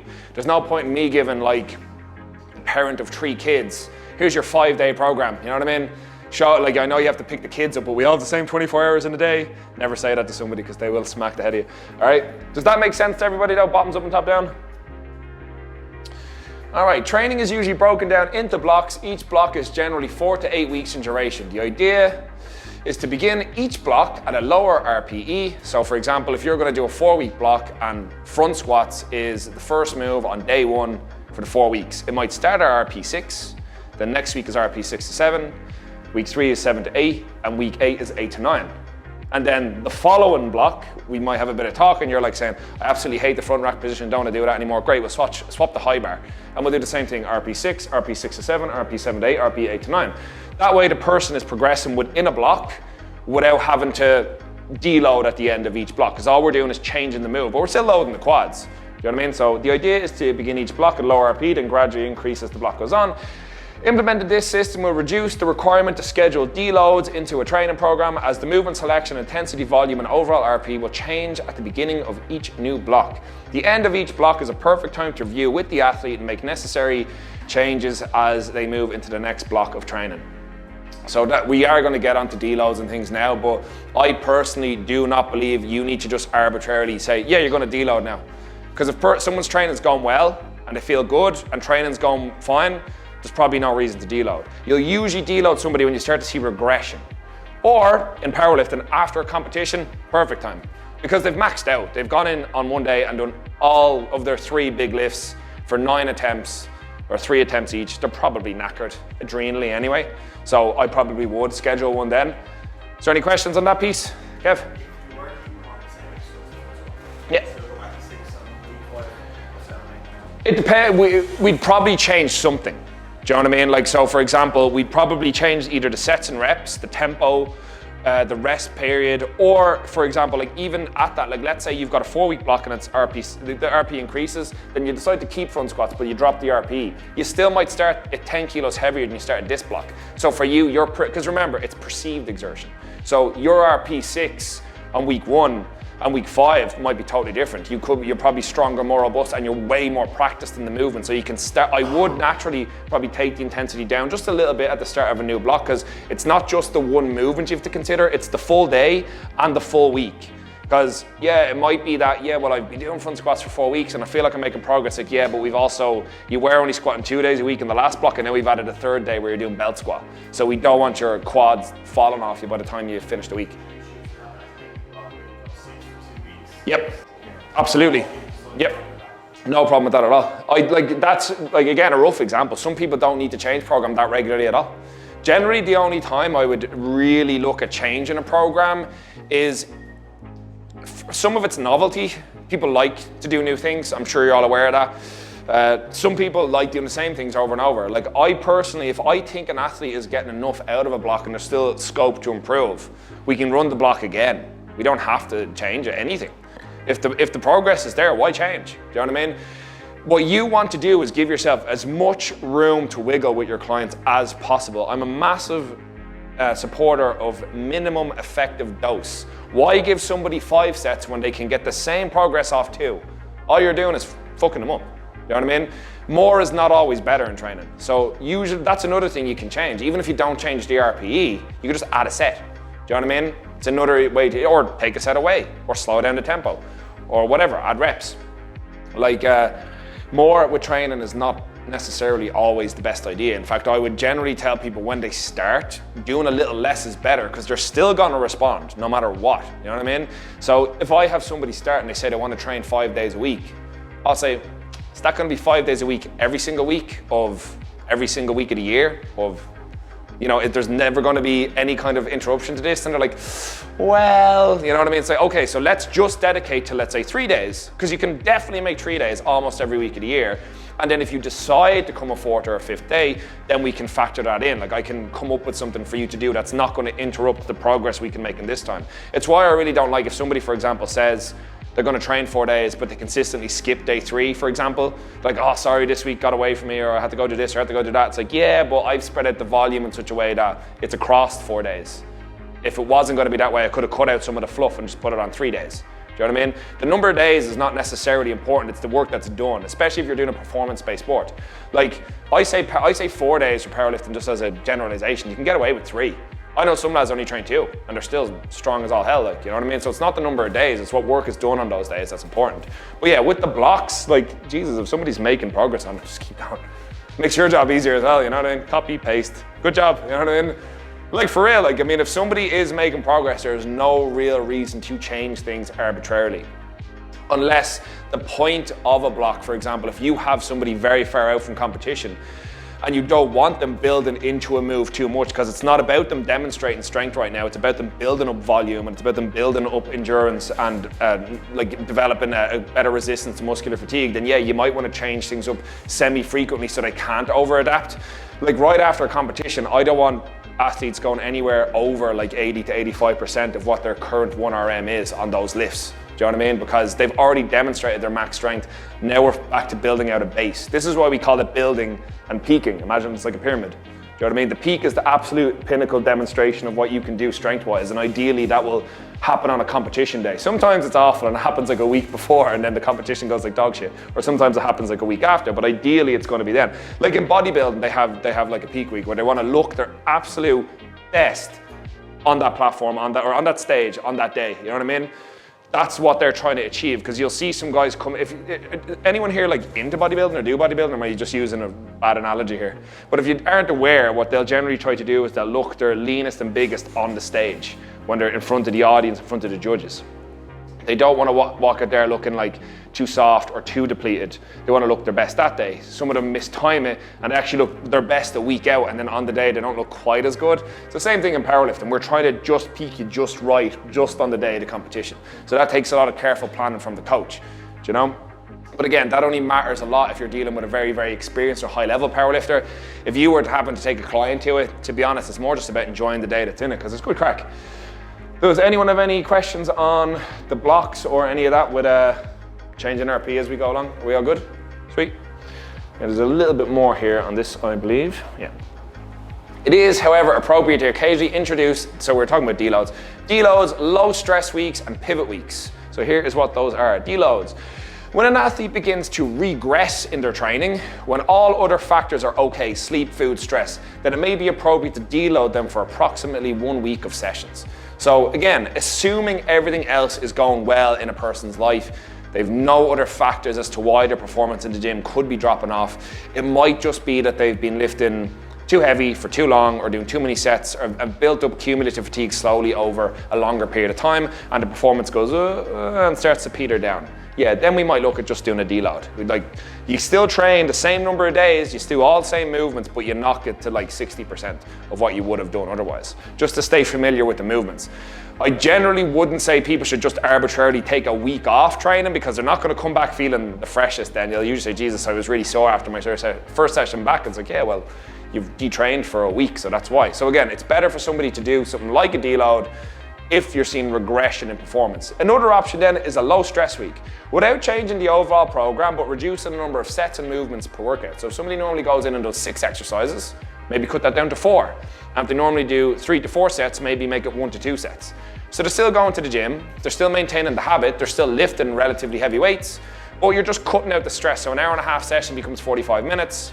You know, they might go 2 days instead of 3 days. So again, it's a lower stress week. They have less to worry about with training, and that is another really good option. It's actually a great option for people if they have something else in their life that is introducing more stress, but they don't want to stop going to the gym. Moving house, changing job, whatever it might be. Returning, let's say they're returning to the office now with all the restrictions leaving and things like that, like, or whatever, you know, they're going for an interview or whatever. If they have a high stress week, give them a low stress training week. That's another fine way to do it without having to interrupt the process of training. And then finally, we've got a pivot week. This is a complete change in training style, swapping to a bodybuilding or power building template. So if you have somebody who's, like my guys now are gonna start their peak for their competition, not this week coming, but the week after. They've just finished a block, so we've got this one empty week in between. So I'm gonna give them a pivot week. I'm gonna give them 1 week where they can just forget about squat, bench, and deadlift and going heavy and building towards their competition for a week. They're still gonna come in and train, but I took 1 day off and we swapped out some of the movements so they can just have a bit of fun and get a bit of a pump, yeah?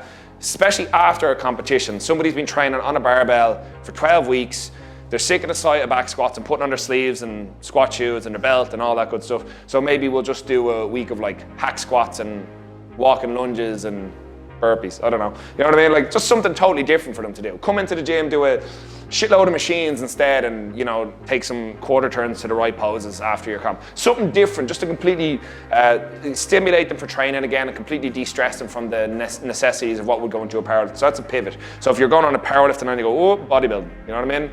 Oh, CrossFit, you know what I mean? Oh, injury, do you know what I mean? But that's what I'm saying, like it's just something different, something completely different, a completely different training modality. Like if you've got a powerlifter that never does conditioning, maybe give them a light little bit of conditioning in a pivot week, or you know, you give them a load of dumbbell work instead of barbell work. Totally fine way to just change things up, and mentally it's a nice break. Does anyone have any questions on any of these three? All good? Ah, good man, Kev. No, it's good, it's good, yeah.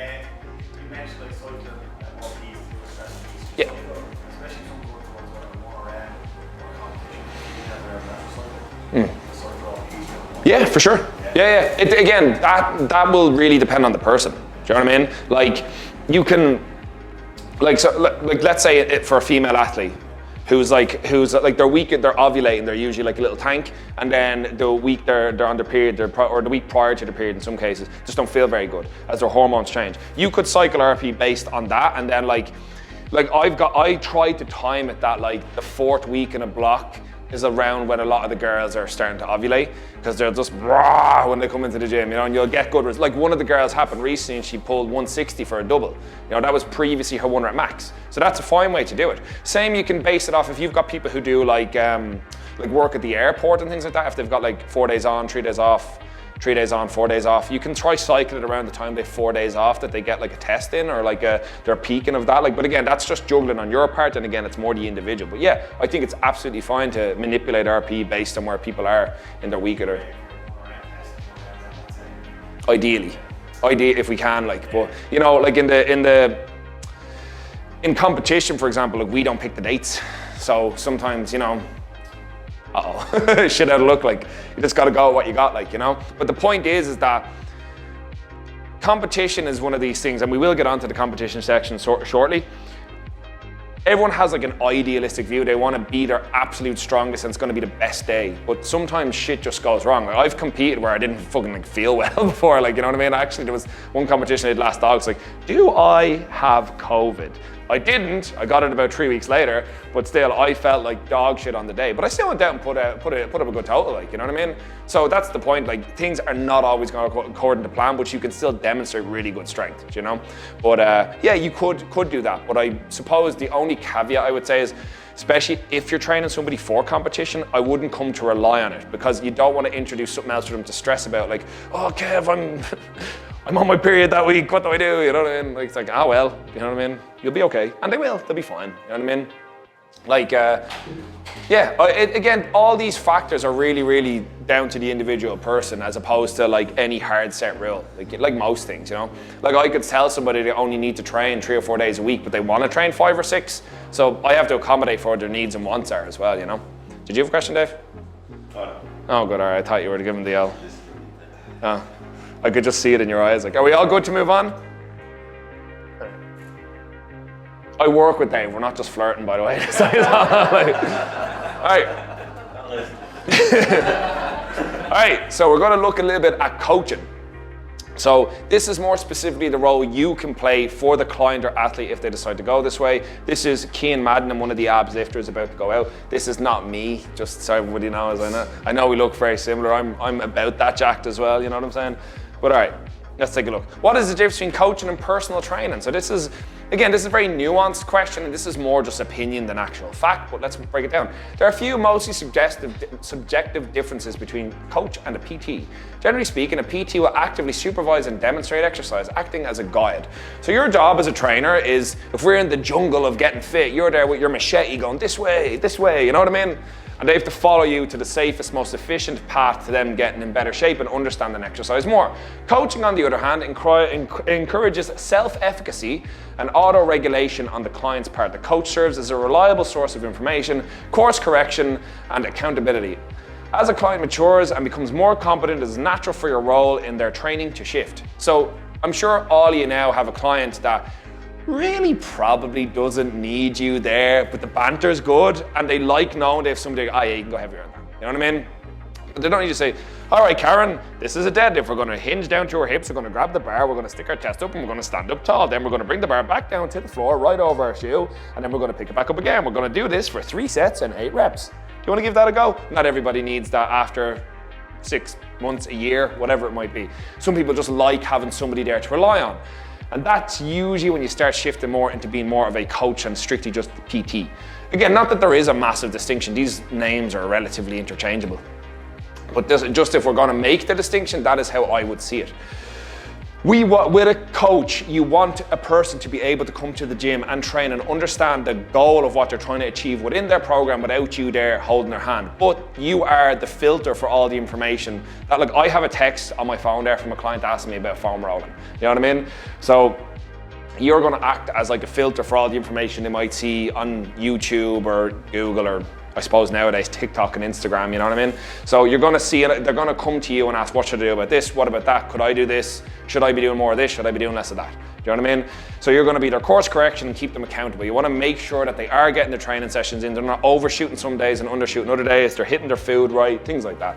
So that would be the primary role and difference between a coach and a PT. Like a PT will do a lot of these things anyway, but a PT is generally more hands-on. You're generally the person like holding somebody's hand in the gym and spoon feeding them exercise.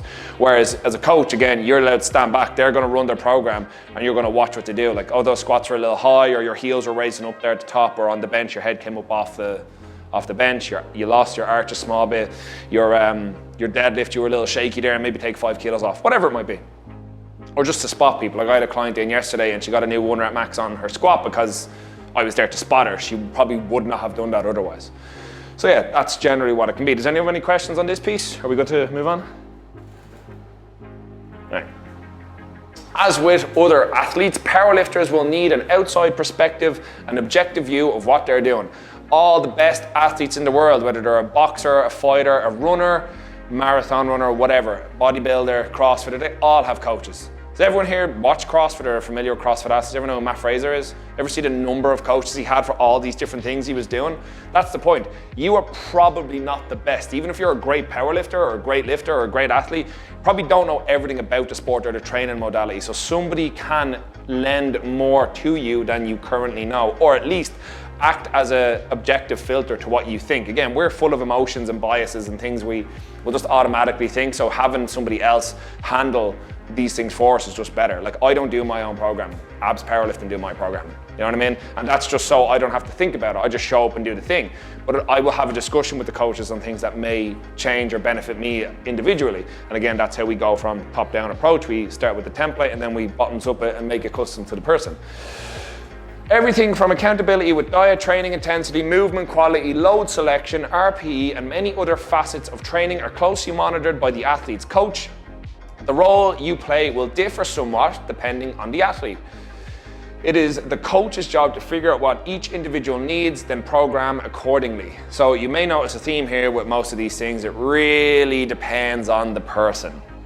People are very, very, very individual in their approach, in their needs, both physically and personally. Some people need to be handheld and need you to be a little bit of a care bear, and some people like you being the absolute drill sergeant. Do you know what I mean? It really depends on what they need and what they want, what they respond to.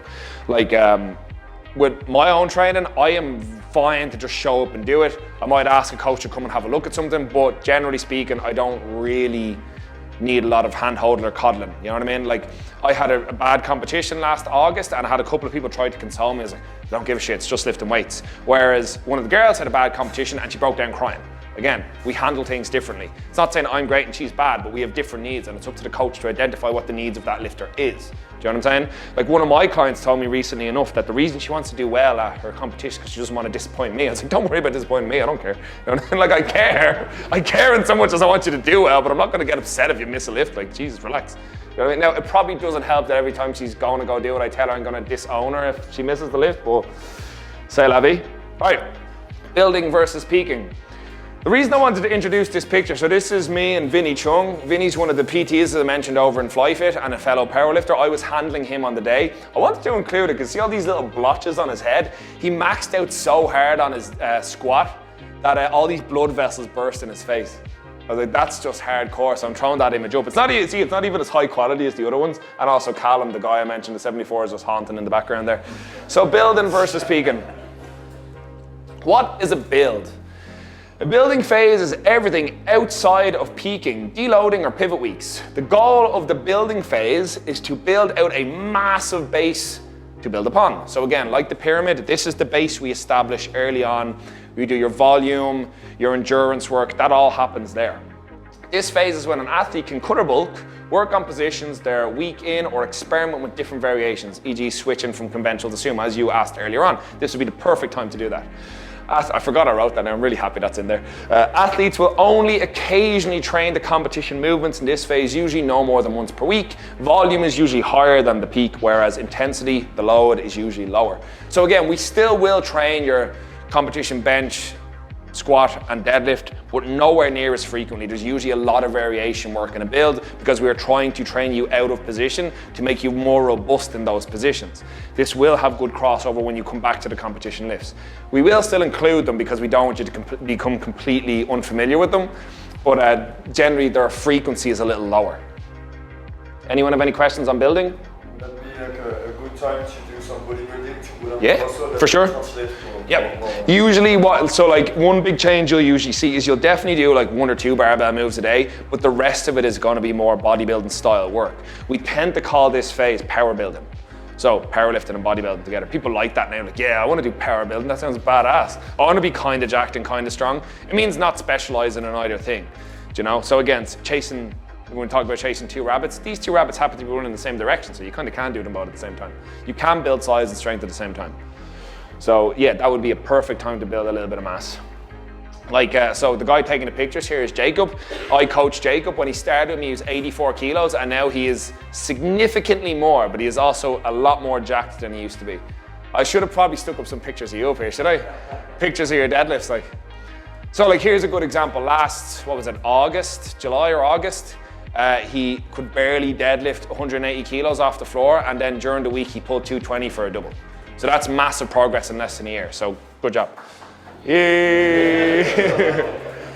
But that's just an example of when he has been building from his last competition was last April. Was it last April? He's been building since then, so the results have been massive because he's dedicated to the build.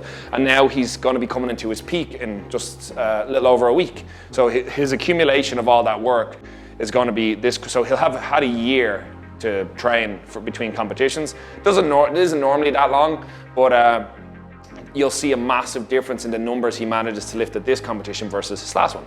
So, no, go ahead. In that regard, like from your experience with different clients, is that quite exceptional progress or kind of normal? He is an exceptional person.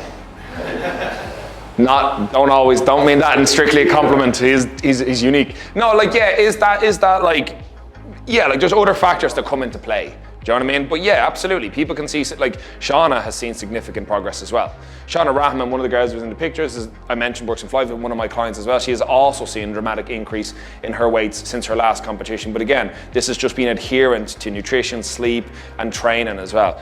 The one thing in all cases, doesn't matter what your training is, doesn't matter if it's powerlifting, bodybuilding, CrossFit, any kind of athletics, track and field, or even just coming to the gym to get fitter, healthier, stronger, whatever, move better, whatever, it doesn't matter. The biggest thing people will lack across the board, and Kev has made some really nice Instagram posts about this, this is not me messing, honestly, it's consistency. People are not consistent at all. Like, people come to the gym for 2 or 3 days a week, and they kind of fall off, and they might come back, and then they fall off again, and they train 1 day a week. And this is not just clients, this is trainers as well. If you're trying to get better at anything, the best thing you can do is make training a non-negotiable standard. Block off an hour and a half or 2 hours or even an hour or whatever you can manage in your week, 3 or 4 times a week, and train. And have a plan. Don't just go, today I feel like leg press. You know what I mean? Oh, that's free, I'll do this. No, have a plan. Get a program. You know what I mean? Are you getting ripped on a little bit now? Like, I do get, like, but don't get me wrong, I do have sympathy. I do get you guys are super busy. You've all got a lot of clients that you're trying to fit in throughout your day. You're teaching classes, and usually the person you're paying last is yourself. But in the long run, if you want to be better at this given thing and be a better example to lead by for clients, it is paramount that you adopt training as a non-negotiable. It doesn't have to be the number 1 thing. It doesn't even have to be the number 5 thing, but it should be on the list. Do you know what I mean? So right now, if you're not following a consistent program across time, that would be where I'd start, and then find where it can fit into your life. It doesn't have to be 4 days, it doesn't have to be 5, it can be 2, it can be 3, but just be consistent with it. And that's what you should encourage in your clients. As I said, if it's an unsustainable measure, it's going to yield unsustainable results. So if somebody can only train 2 days a week, that is infinitely better than 0. You know what I mean? Or an occasional 1 or 2 or 4 every now and then. 2 or 3 consistently is way better than anything else. Are you guys ready for peaking, or does anyone have any more questions? Peaks? All right. The peaking phase begins approximately 6 weeks out from competition. This can be different between athletes, sometimes referred to as an individual's TTP, or time to peak. Usually, smaller athletes peak faster, and bigger athletes take longer. Just a natural occurrence. Smaller athletes can usually handle more volume, bigger athletes usually handle less. By bigger, I mean both in size and size. Do you know what I mean? So whatever that may be, basically heavier athletes need a little bit longer time to recover and a little bit longer time to peak. The goal of the peak is to arrive at competition at your absolute strongest and most physically and mentally prepared for the challenge ahead.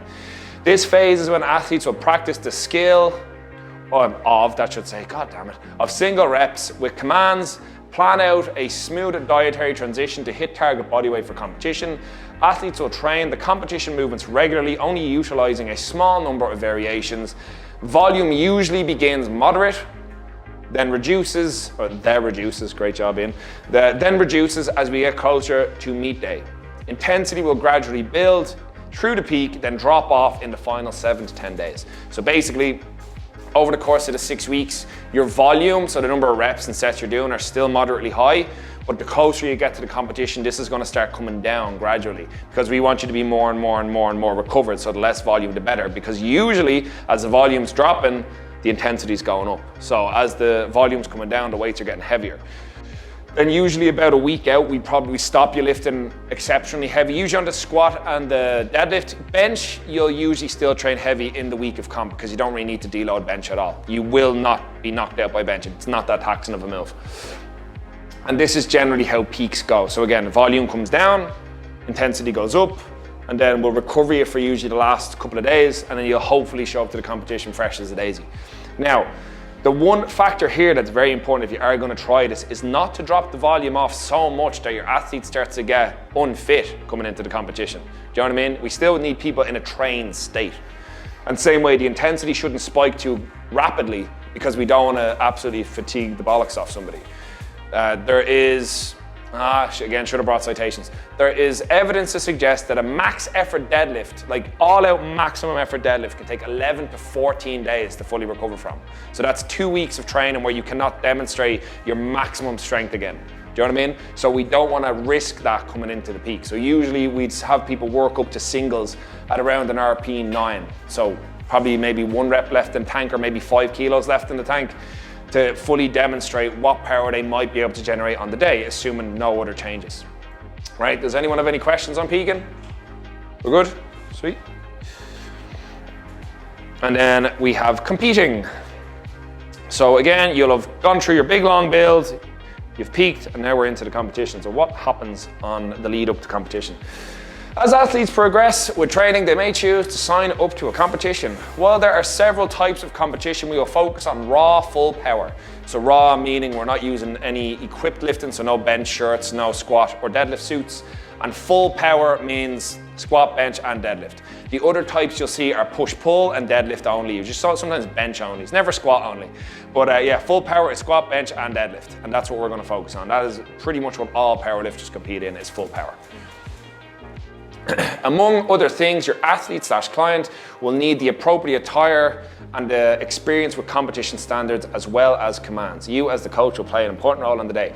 So athlete will need to have acquired some attire for the day. So you will need a singlet for one, and you will need people actually usually don't notice, you need a cotton t-shirt to wear as well. You can't wear like spandex or whatever it is underneath. It has to be cotton.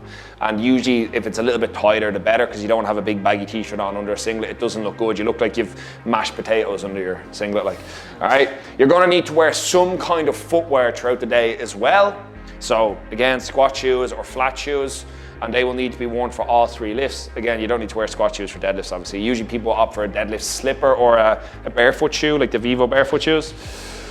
And you will need to wear deadlift socks. So these are socks that come up to your knee and they cover your shin completely. This is because the bar is not meant to be able to make contact with any part of your body where it could potentially cause blood to be shed from. This is just to stop the transmission of bloodborne diseases. So that's why you have to wear the t-shirt for the bench and the squat, and you can take the t-shirt off for the deadlift. In some federations, not all. And then you as the coach will play an important role in the day. So as on the day, you're going to be what's called the person's handler. Handler doesn't always have to be the person's coach. It can be a friend. I would not suggest a boyfriend or girlfriend, but it can be. It's just basically somebody on the day who's going to be your runaround, who's going to help bring the stress levels down for you or your athlete. It can be you, and if you are the coach, I would suggest it's you, but because you know your lifter the best. But generally, everybody that competes, if you're ever going to compete, have a handler. Doesn't matter who it is, but have one. So pre-competition, all competitions will have a weigh-in, so you will have to jump up on a scales, and a lot of people get up there and they're butt naked when they do it.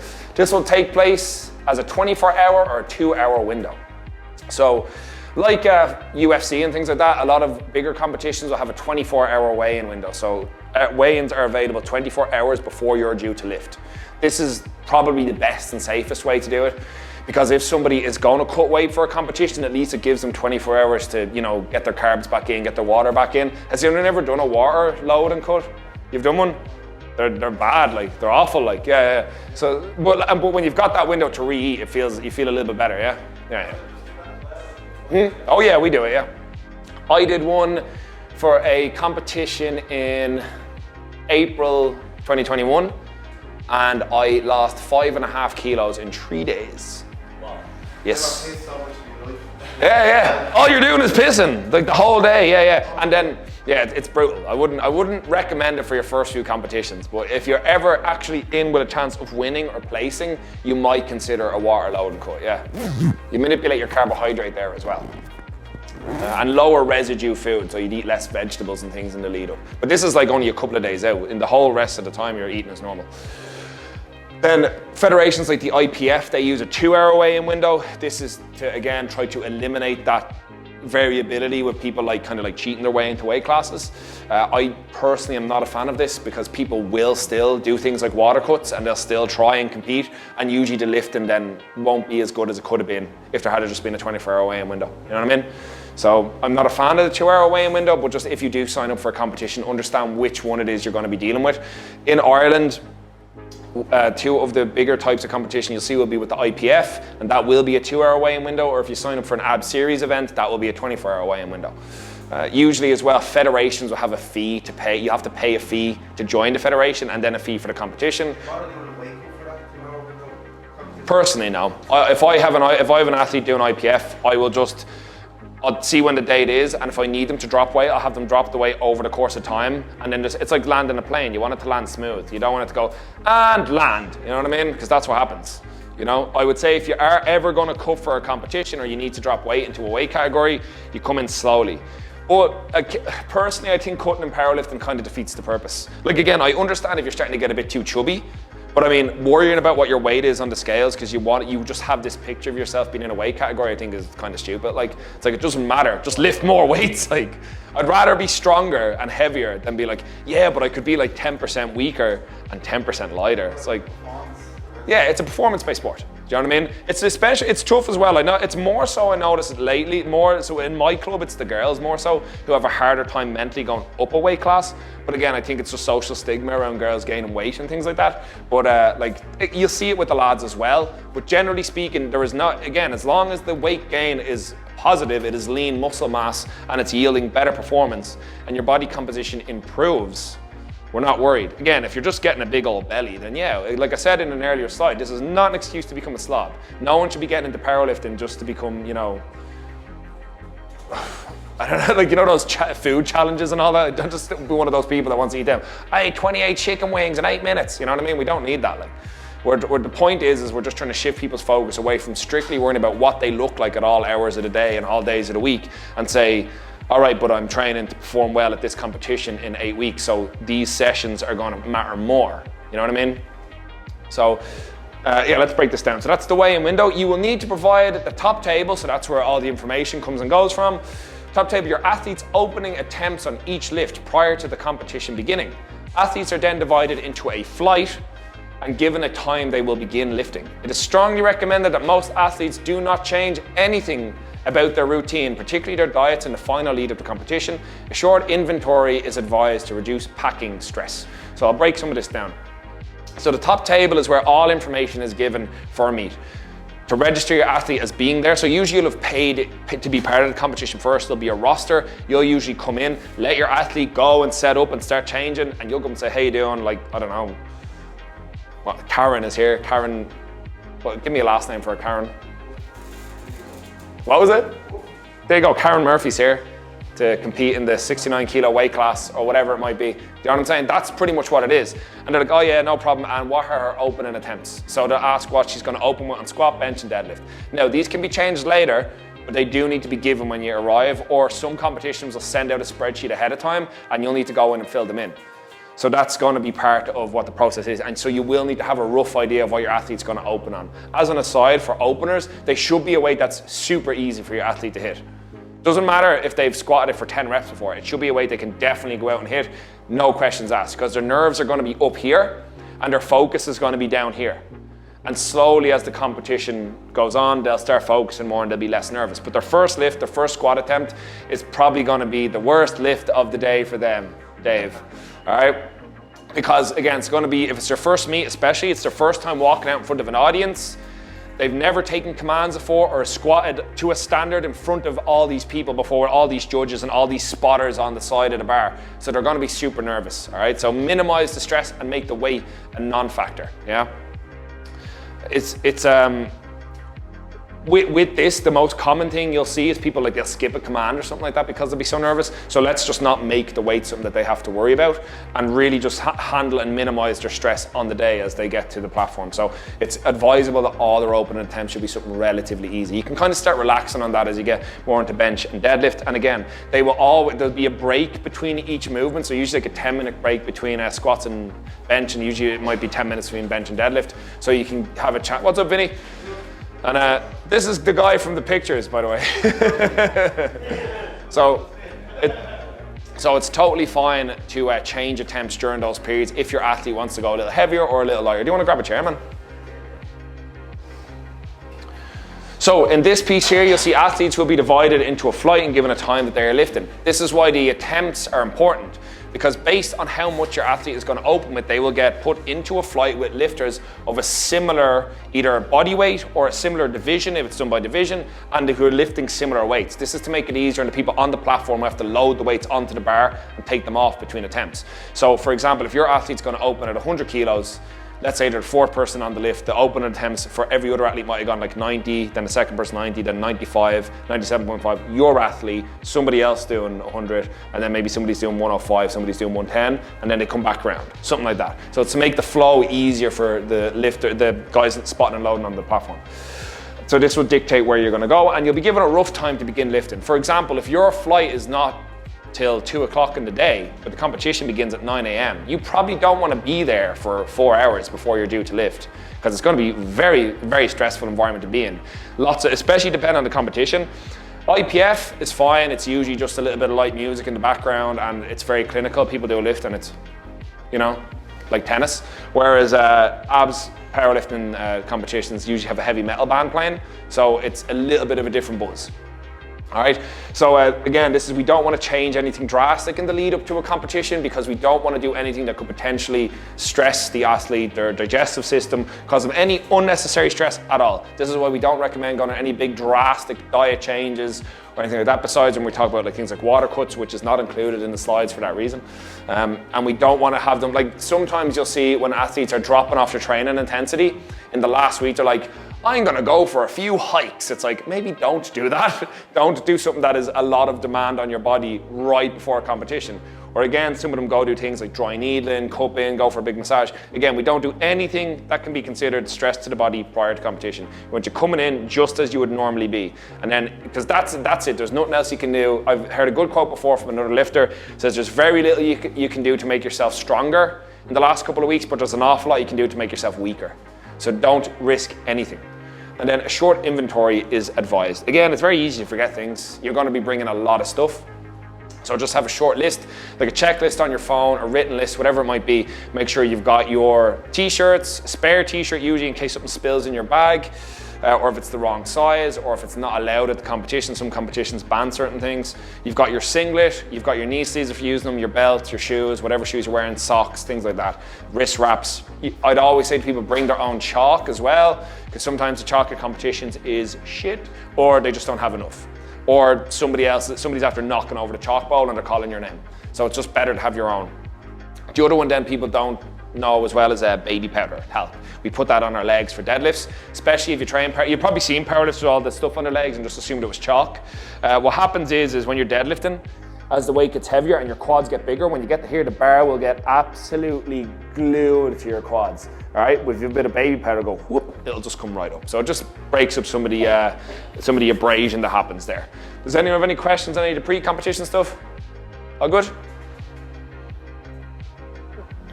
Alrighty, so on the competition day, athletes and coaches will need to check in at the top table on arrival. So again, assuming it was a 24-hour weigh-in, you probably came in and weighed in the day before, checked in the athlete, and gave their openers. So this is now the day of the competition. If it was a 2-hour weigh-in, you would have already done this part.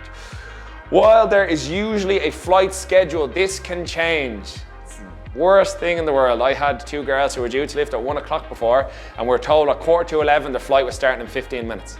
So it happens. Yeah. It was not ideal. For me, I was like, oh, damn. For them, they nearly had a heart attack. So like one of them was like running, and I was like, just stop fucking running, you'll be fine. Like, she's about this tall, so we had her warmed up in like 3 sets, it was fine. But like still, it's when people are mentally thinking they're gonna be doing it another hour and a half, do you know? So you will act as the go-between for your athlete to help avoid unnecessary stress while they prepare to lift. It doesn't matter what they want. If they want a bottle of water, go and get it. If they want a cup of coffee, go and get it. They're gonna need someone to put chalk on their back for the squats, for their bench. It just helps keep the bar in place. Sometimes it's just placebo. You'll see people put chalk on their arse before they bench. It doesn't matter. It just makes them feel like they're being looked after. One coach in abs was prepping me to go for my deadlift. He started rubbing my shoulders and then started rubbing my ears. And I don't know why, but it worked. I was like, I feel very taken care of today. So it doesn't matter what it is. Same if your athlete needs to go to the restroom, go check when they're due to lift, let them know how much time they have. Anything at all to make the process as seamless as possible for them. In the warm-up area, the coach will help the athlete select warm-up attempts, there's missing a T there, as well as loading the bar. Don't let the lifter put the weights on the bar. Let them be as recovered as possible. They do not need to be loading their own weights. You do that. You're not lifting, they are, all right? Even if they try to, go, no, you wait there. And they'll feel like, to be honest, a lot of them will just feel like geez, I feel useless. Like, no, I want you to go and do all this out there. Tell that as well, like you'll see when they come back from their first attempt, by the way, they'll all be like, waiting to go, and they'll be pacing around and they'll have loads of energy. You have to be like, sit down, chill out, relax, because it's going to be a long day. You're not lifting for 20 minutes, you're lifting for possibly 2 or 3 hours. Vinny, how long were you guys lifting at Ab Series A? 4 hours. Yeah, between attempts. The flights were so big that the lads were like, they'd do an attempt and it would be like 20 or 30 minutes before their next attempt. Do you know what I mean? That can happen at bigger competitions. So it's a very long day. This is the point. There's nothing you can do in the gym, in our lovely Flyefit air-conditioned gyms, that's going to prepare you for this. This is a very, very, very tough, long day for people. So anything you can do to mitigate the stress for your athlete is really going to help. Again, because like I said, environment is not going to be the same. It's not going to be held in an environment like this where it's nice and familiar and comfortable. It's usually going to be, most of powerlifting clubs are like, not the most hospitable looking places in the world if you've never been in one. So, and they're cold as well, or super hot. So it's just something to consider. Anything you can do that takes some of that stress away is really, really good. Between attempts, the coach will communicate with the top table as to what their athlete's next attempt will be. So as soon as your athlete comes back, you've watched the lift, they've done it. How did it feel? Good. Think you can jump another 20 kilos? Yes. Or whatever. Oh no, I don't know. Don't feel good. Okay, we'll go 15, all right? You need to then go and tell the top table. In very serious international competition, you have 1 minute to let them know. In Ireland, like how we started today, they give you a bit more time to get going. It's usually fine. So in the Ab Series, for example, they give you a couple of minutes to get to the top table because they know there needs to be a conversation between the athlete to what's going to happen. However, if no attempt selection is given within good time, they will automatically just add 2.5 kilos from the last successful attempt. So if your athlete went out and benched 100 kilos and you didn't bother to go give your second attempt, they're just going to make the next one 102.5. Just because the system will just automatically make it happen. And once it's done, they will not change it. So make sure you're on the ball, have a plan as to what it's going to be. So generally with the lifters I have, we have, based on how the opener is going to go, we have best case, feeling okay, if things went really shit, all right?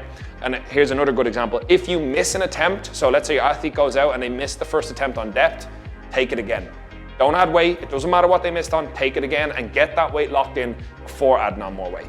always. Unless it's something small, like they re-racked a little quicker than they were meant to. That's fine, they still got the lift, they just jumped the gun. All right, so in that case, you can add the weight back on. But if they missed on like depth or on lockout on the bench or something like that, take the same weight again. Assume no one has any questions on that last one?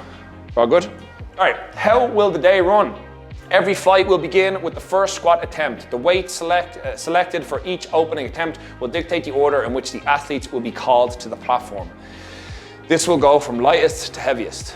Once the athlete's name is called, they will have 1 minute to come onto the platform and receive their first command. So sometimes people see the clock ticking down behind them, like, do they only have 1 minute? Do you know what I mean? And it'll get like to like 20 seconds and people are like starting to stress. They have that time to get their first command. So if somebody walks out, pops up out of squat, they take their steps back and they wait, and the referee says squat, you're fine. Doesn't matter what the clock says after that. It's not 1 minute to do everything, it's 1 minute to get your first command. All right, so if the clock runs down and they're still in the middle of their squat attempt, it doesn't matter. This pattern repeats through the second and third attempts. At the end of the athlete's squats, they will begin warming up for the bench press. This process then starts over again. So again, you have to warm up, do all 3 squat attempts in rotation with everyone else in your flight. So again, if there's 10 people in your flight and each person has 1 minute, you can roughly equate that each attempt is going to be 10 minutes. So the entire flight's going to take approximately 30 minutes, depending on how long it takes the platform crew to turn things over. All right?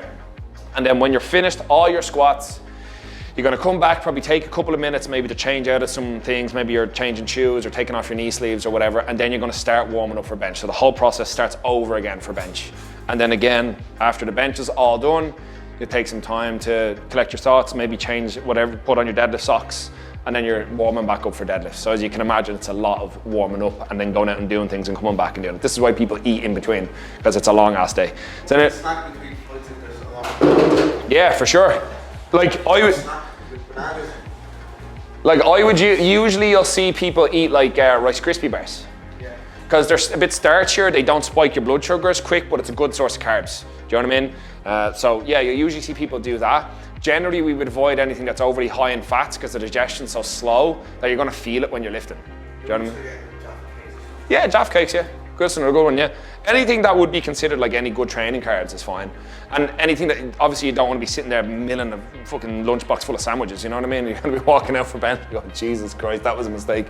Because like people do get sick on the platform sometimes, not very often, but I'm sure, has anyone seen the clip of the girl locking at the deadlift, just pukes all over the judge in front of her? Has anyone seen that? It's hilarious. But yeah, that happens. Not very often, but it does happen. You didn't think it would be this type of workshop, Kev, did you? So this is pretty much how the day runs in general. You'll go through that order with flights. Now, depending on how big the competition is, you could have to wait. So let's say you're flight A and you're doing your squats. You might have to wait for flight B to finish all their squats before you then start warming up for your bench, or as they're coming to the end. That's what can add time to the day. It really depends on the size of the competition. So you might not just be the only group lifting, there might be 2 different groups of athletes. So you can imagine the warm-up area out the back can be an absolute clusterfuck of people.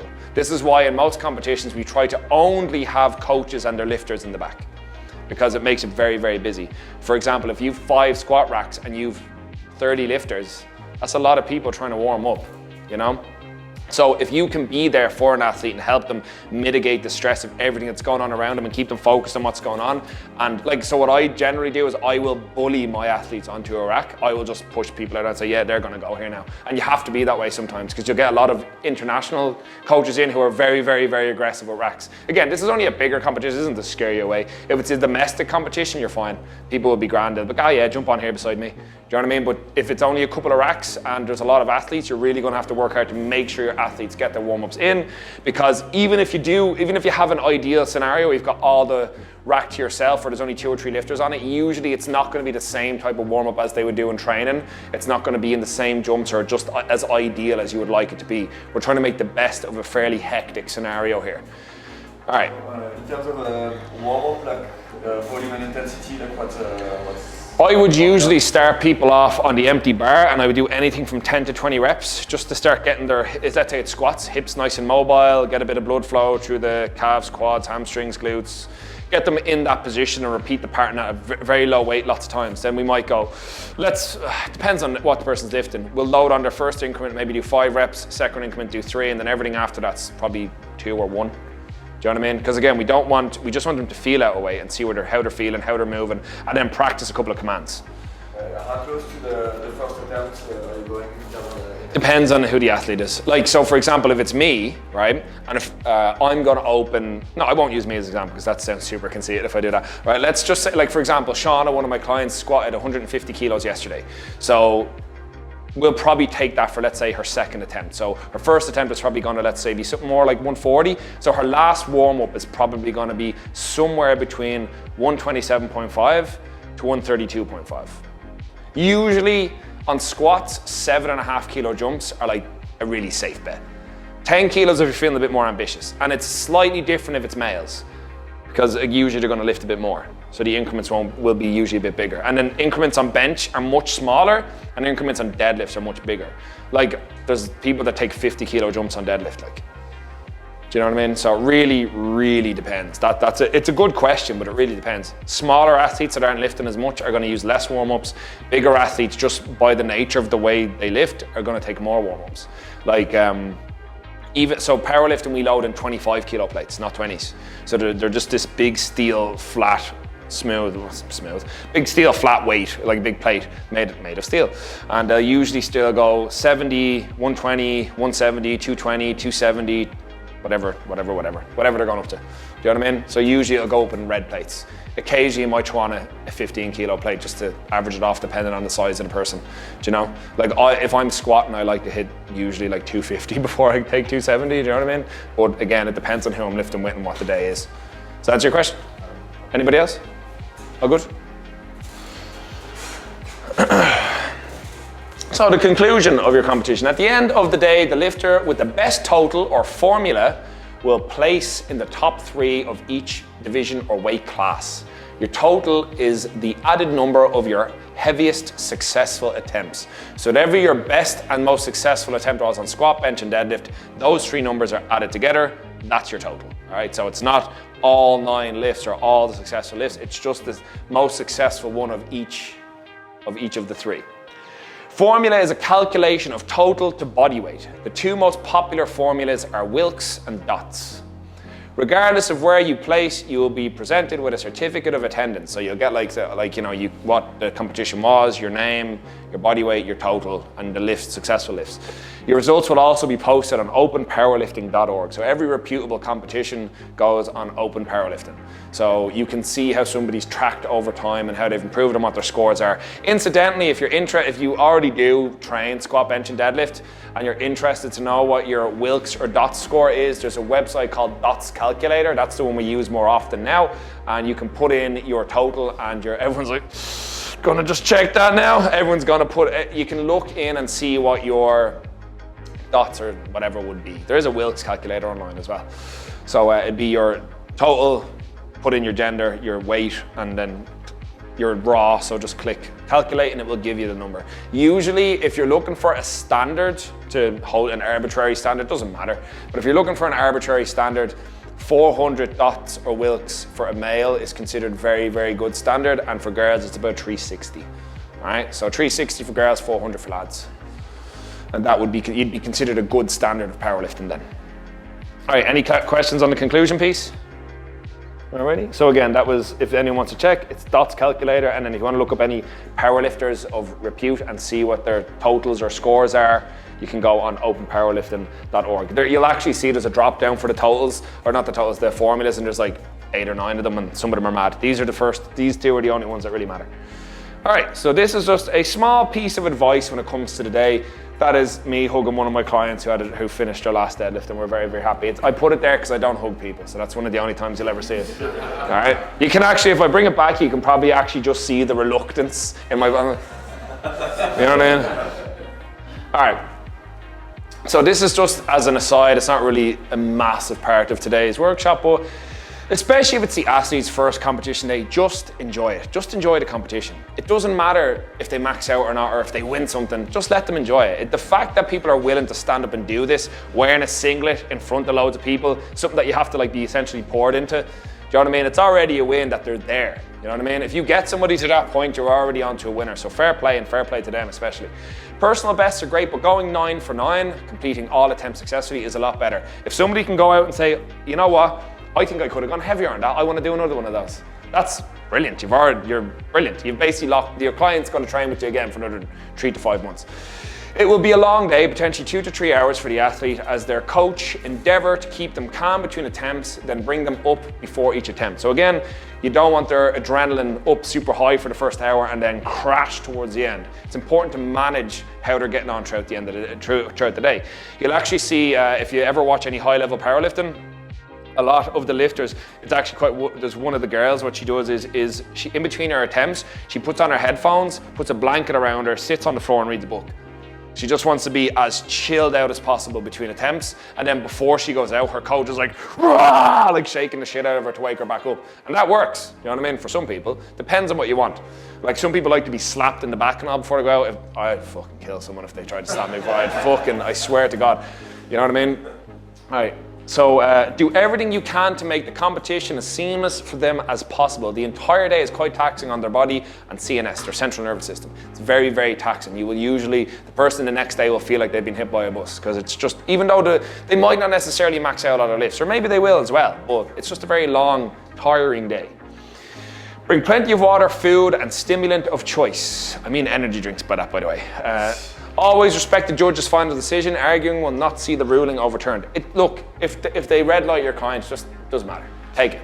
Doesn't happen often, but sometimes coaches go onto the platform and start arguing with judges. Just accept their call. They probably know more about the sport than you, so just accept that you weren't good enough on that day, or they made the wrong call, and so be it. You can move on from it. You know what I mean? Like Vinny's actually a good example. What lift you got red lighted on ab 7? Was it? Yeah, he got red lighted for a squat, and frankly, looking back on the footage, I don't think he should have been. He hit depth on his squats and it looked good to me, and it looked good to our coaches as well. But look, we just have to respect the judge's call. That's what happened, you know what I mean? And he has since gone on to squat more than that.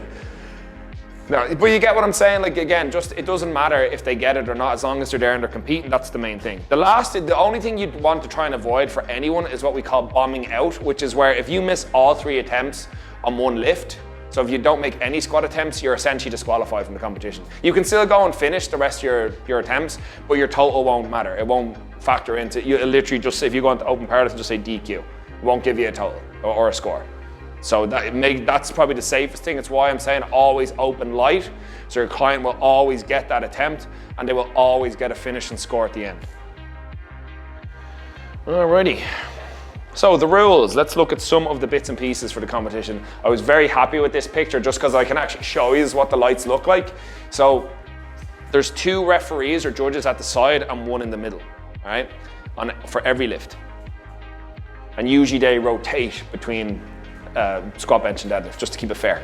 Standard competition rules. 3 judges will assess each lift, 1 in the center, 2 at the sides of the platform.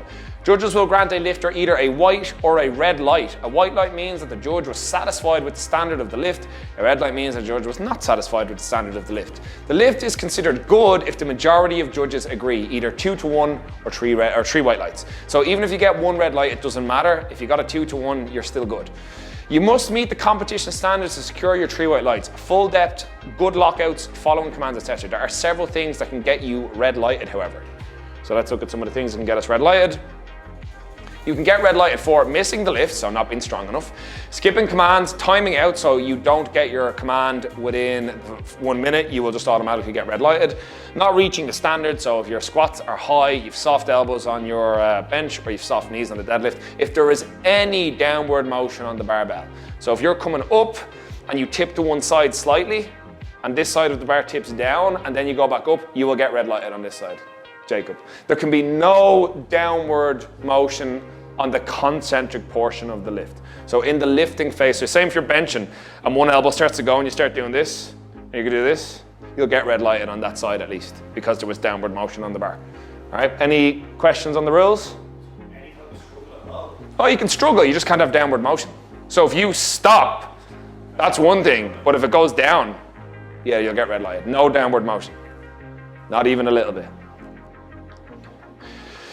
All right, community. So this is one I only think I made like 1 or 2 slides for this, but this is going to be one of the things I want to talk about and why it's such a good sport for this.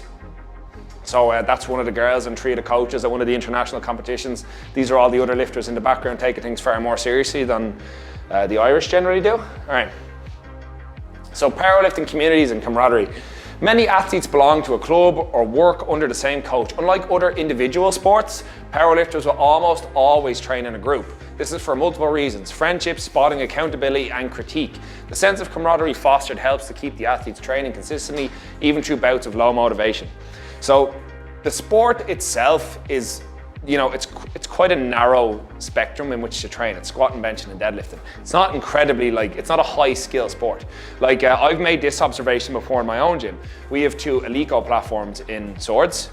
And whenever the weightlifters come in, so the Olympic weightlifters come in and they'll be lifting the same weights and doing the same program, and they'll set up 2 different bars. And they'll both do their exact same training on 2 different bars. When powerlifters come in and train, they all train together on 1 bar. There could be 4 people on 1 bar, and they could be doing all different things, swapping weights in and out so everyone can get their lifts in, because they're training together, not apart. Do you get me? It is, even though you are on the platform by yourself and you are an individual, it is a community-based sport. It's built around friendships and fostering a sense of camaraderie among your club, I'm wearing the abs gear here today, and that's the point. Every club has a uniform. Every club has a crest or a logo. It's like football, essentially, you know what I mean? You have a crew that you're associated with for all the goods and bads that brings. But that's the point. Usually if I'm going downstairs to train, or if any of the lads is, Stephen Brady is one of our duty managers here. He can tell you he's recently taken up a bit of powerlifting training under Vinny, and I'm sure he can tell you himself, it's very, very different to any type of training you've done before. I'm sure you feel a much greater sense of community training in with all of us, and probably feel like you're making more progress than you did before. Am I right? Yes, much better practice was. Yeah, there you go. Rave reviews. Again, it's especially if we're all training towards the same or similar goal, it gives us something to work on together, and your peers can hold you accountable. They can make sure that you show up to the training sessions and that you're maintaining the standard of the lifts. Squatting deep enough, locking at your bench, you're not half-assing your weights, you're going heavy enough where you're meant to go heavy, you're going light enough when you're meant to be working on technique, things like that. And through that, we'll usually see much better improvement in the individual over time by training in with people than training alone. And then this is a big one as well. Sometimes you're just not going to be arsed to train, but you want to shoot the shit with your crew, you know what I'm saying? So you might go down and you might say, lads, I don't want to train, I'm not going to do everything today. But you'll get in, you start training, you start having a good time, and you'll do it. And ultimately, any session you do is going to be better than the session you missed. So this is a massive, massive part of why the sport is becoming more successful and more popular in this country and many other countries because of that. It's a super low barrier to entry. You literally need, steel stick with discs and you can do it. And then a couple of people to train with. So again, whether it's to spot you, just to have the crack with in between reps, in between sets, and then keeping you accountable and criticizing your technique or just recording, get the good angles for the gram. It's always good to have a friend there, all right? Does anyone have any questions on this piece? All good to move on? Alrighty, so how to use this in personal training? So how can we utilize all this information going forward with our personal training businesses? So by making performance our focus rather than strictly aesthetics, we provide our client with practical, scalable, and measurable forms of progress. This helps them with adherence. Change in body composition happens gradually over a long period of time. Every time we are training, we are learning, improving, and ultimately feeding a performance-based goal. So this takes time. So if you're going through a bout of low motivation, not feeling particularly good about yourself, it can make this goal seem very intangible. Whereas if we're training to get stronger, it doesn't have to be squat, bench, and deadlift, but we're just going to use these as the example given the name of the workshop. If you're training to be better at squat, bench, and deadlift, these things are practical. They're a skill you can come in and train any day. They're scalable, so you will know over time if you're getting better, and there's a measurable form of progress. Oh wow, I used to bench 40 kilos and it felt really hard, and now it's one of my warm-ups and I can bench 60. Do you know what I mean? This will ultimately mean that every single time your client steps foot in the gym, they can improve one of these things. So it will improve motivation, discipline, and overall adherence to the training goal. So this is why it's a massive benefit to them, but we'll also get into why it's a benefit to you. So goal orientated versus process orientated. When our training and diet revolve around a goal, losing X amount of weight, going on holidays, etc., no carbs before marbs, you know, we tend to become more easily demotivated and fall off the wagon completely once the goal is met. So after, you'll see this a lot, people go on holidays, they're like, yay, cocktails on the beach, you know what I mean? So they completely fall off the wagon. Because again, going to the gym was only ever a supplement to looking different. It wasn't ever about enjoying the process of going and being better at training. Becoming process orientated training to improve gradually across time and for a tangible result, adherence and discipline naturally increase. Better adherence equals a happy client and a proud coach. So give you a couple of examples of this. Has anyone here had a client go on holiday in the last little while? I have, and one of my clients in America for 2 weeks, she did not miss one session because she knew she was training for a competition. Now, naturally she was on holiday, so we slightly altered the program so she didn't have to be in the gym as long, and it was a hell of a lot hotter there, so probably felt the fatigue a little more, not as hydrated. So we adjusted things, but because she didn't miss, she came back yesterday and PB'd her squat. Whereas if somebody was only training to look better, they don't necessarily have that same motivation to go down or, you know, pre-Google a good gym before they go to a spot on holidays. And now look, this is not me saying everyone needs to train when they go on holidays. I'm not saying that as such, but I'm saying that it changed the way she perceived training on holiday because we changed from a goal-oriented, I want to look better in a bikini, to I want to be stronger and better at this sport. And incidentally, she does look better in a bikini now than when we were just focused on trying to improve body composition. I mean that strictly objectively, you know what I'm saying? She has achieved more aesthetic goals by focusing on performance than any time she's ever just solely focused on aesthetics, all right? Any questions before I press this button? We've got more on this, but just before I move on.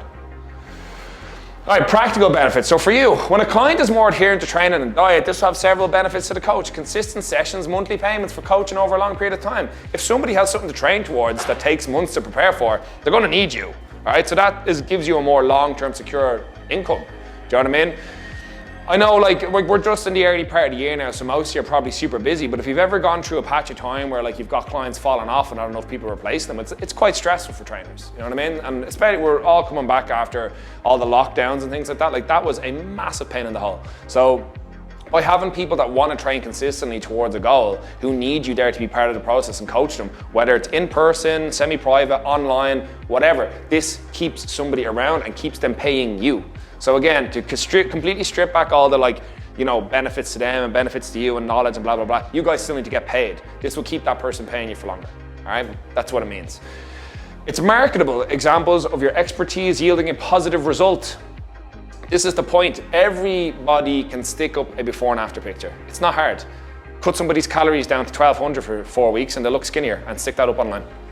It doesn't mean you don't know how to do it, or just done to organize a certain amount of time starving somebody to look a certain way. It doesn't mean they're healthier, doesn't mean they're happier, doesn't mean you've established any long-term behavioral or habit changes that's going to make them better. All right? I'm not saying before and afters are necessarily negative, but they are selling an idea that this process has a start and an end, when it doesn't. The point is you're trying to instill people with habits and behaviors they can keep and benefit from for the rest of their life. That's the idea here. So again, people are going to go through various phases of time of being a little heavier, being a little lighter, being a little healthier, being a little less healthy. But they can always come in and lift and be consistently strong and capable. And as long as somebody keeps up the habit of training, getting back on the horse or getting healthier again or leaner again is way easier than if they completely fall off. And then again, if you can show that you can yield somebody a result that has crossover to an actual performance goal. I took somebody from not being able to do a deadlift to deadlifting 100 kilos. That's something way more practical than be like, here, yeah, just like don't need any carbs for 4 weeks. You know what I mean? Something unique compared with generic before and after pictures, which is why that's there. And then look, if you use that and you're triggered, oh well. You know what I mean? This is what we're talking about. We're talking about something that can actually lend value to somebody in a much longer period of time than how skinny we can make them for a picture that I can stick on my Instagram page. All right, other benefits. A coach that is capable and competent with barbell training will generally stand out among the average trainer. A shocking number of PTs don't know how to use a barbell properly. And I say this from a completely snobby standpoint because I'm very good with a barbell, all right? It is the only tool that's in basically every gym. And I know some trainers will advise starting on smaller implements like kettlebells and dumbbells. I respectfully disagree. This is the only tool that's available everywhere, that we have multiple of, that everybody can use. And frankly, I'm not a fan of barriers to entry with anything in fitness. Somebody doesn't have to earn a right to use a piece of equipment.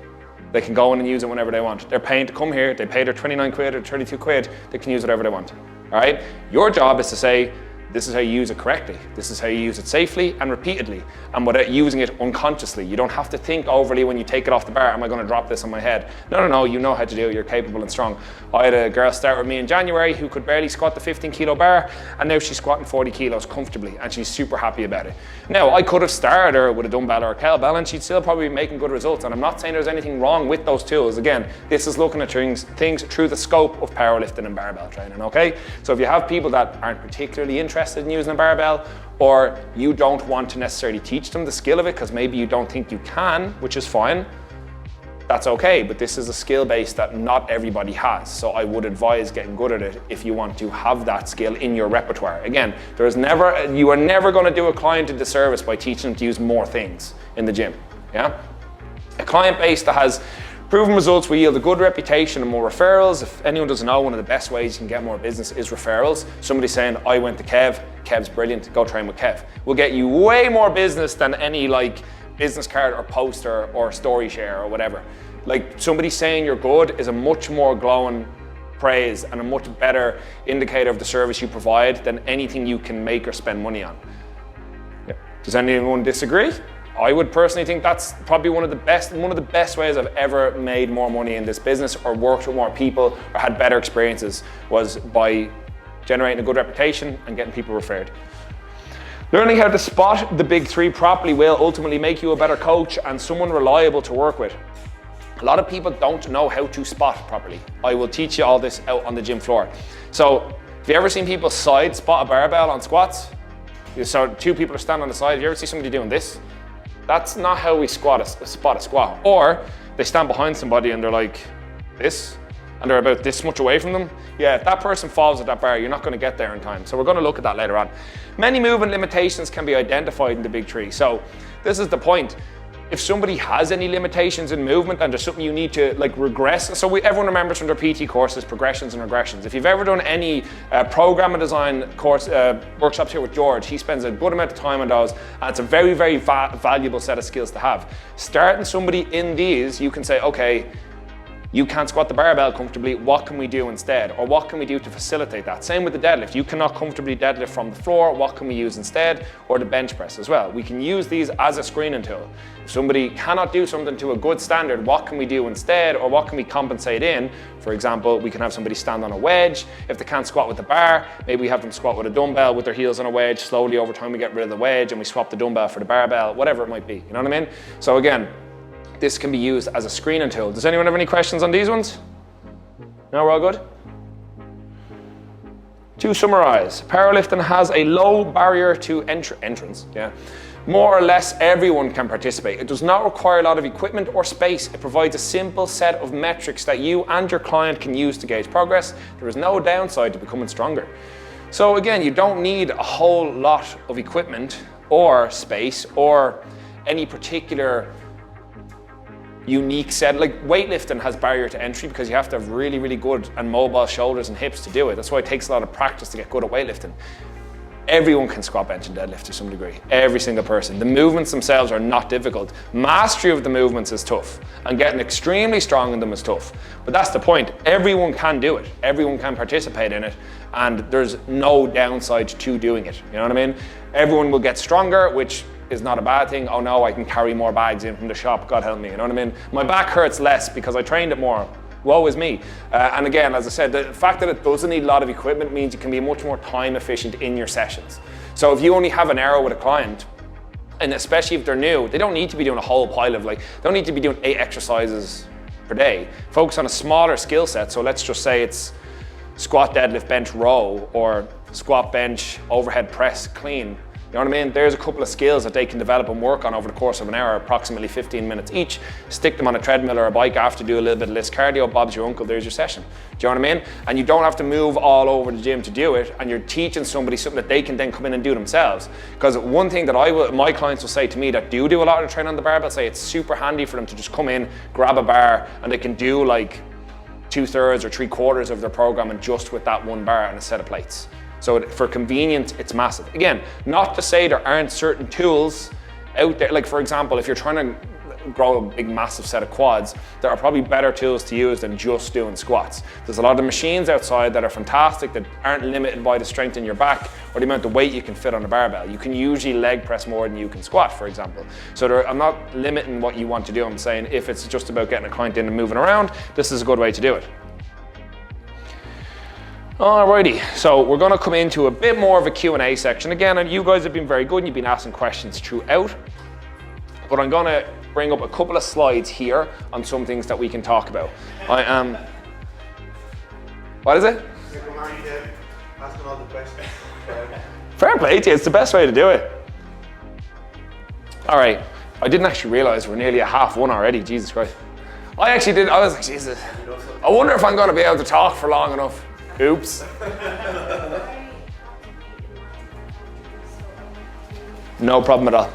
Absolutely, no problem at all. Look, I'll just actually preface this. This is the first one of these we've done. All right, so we knew ourselves that like timing might be a little off. So if we need to, like, I know if we're ever going to do this again, I can strip some of this stuff out because as you have learned, I will not stop talking. So if we do another one, we'd probably spend a bit more time with, let's say, like we might end up getting up to the point where people need to leave, we won't get the practical side done. Oh well, if you guys can stick around, we will do some stuff out on the gym floor, but if you do need to leave, that's fine. And if we run one of these again, and if we're covering different material and you want to come again, don't worry, I will not have 60 slides next time. I got on a bit of a buzz yesterday and I was like making loads of them. I had about like 40.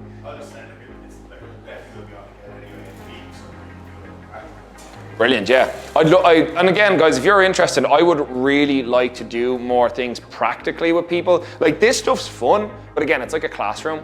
I'm sure if we're all up on our feet and moving and actually seeing the movements happen, you might have more to say. Like, why is this?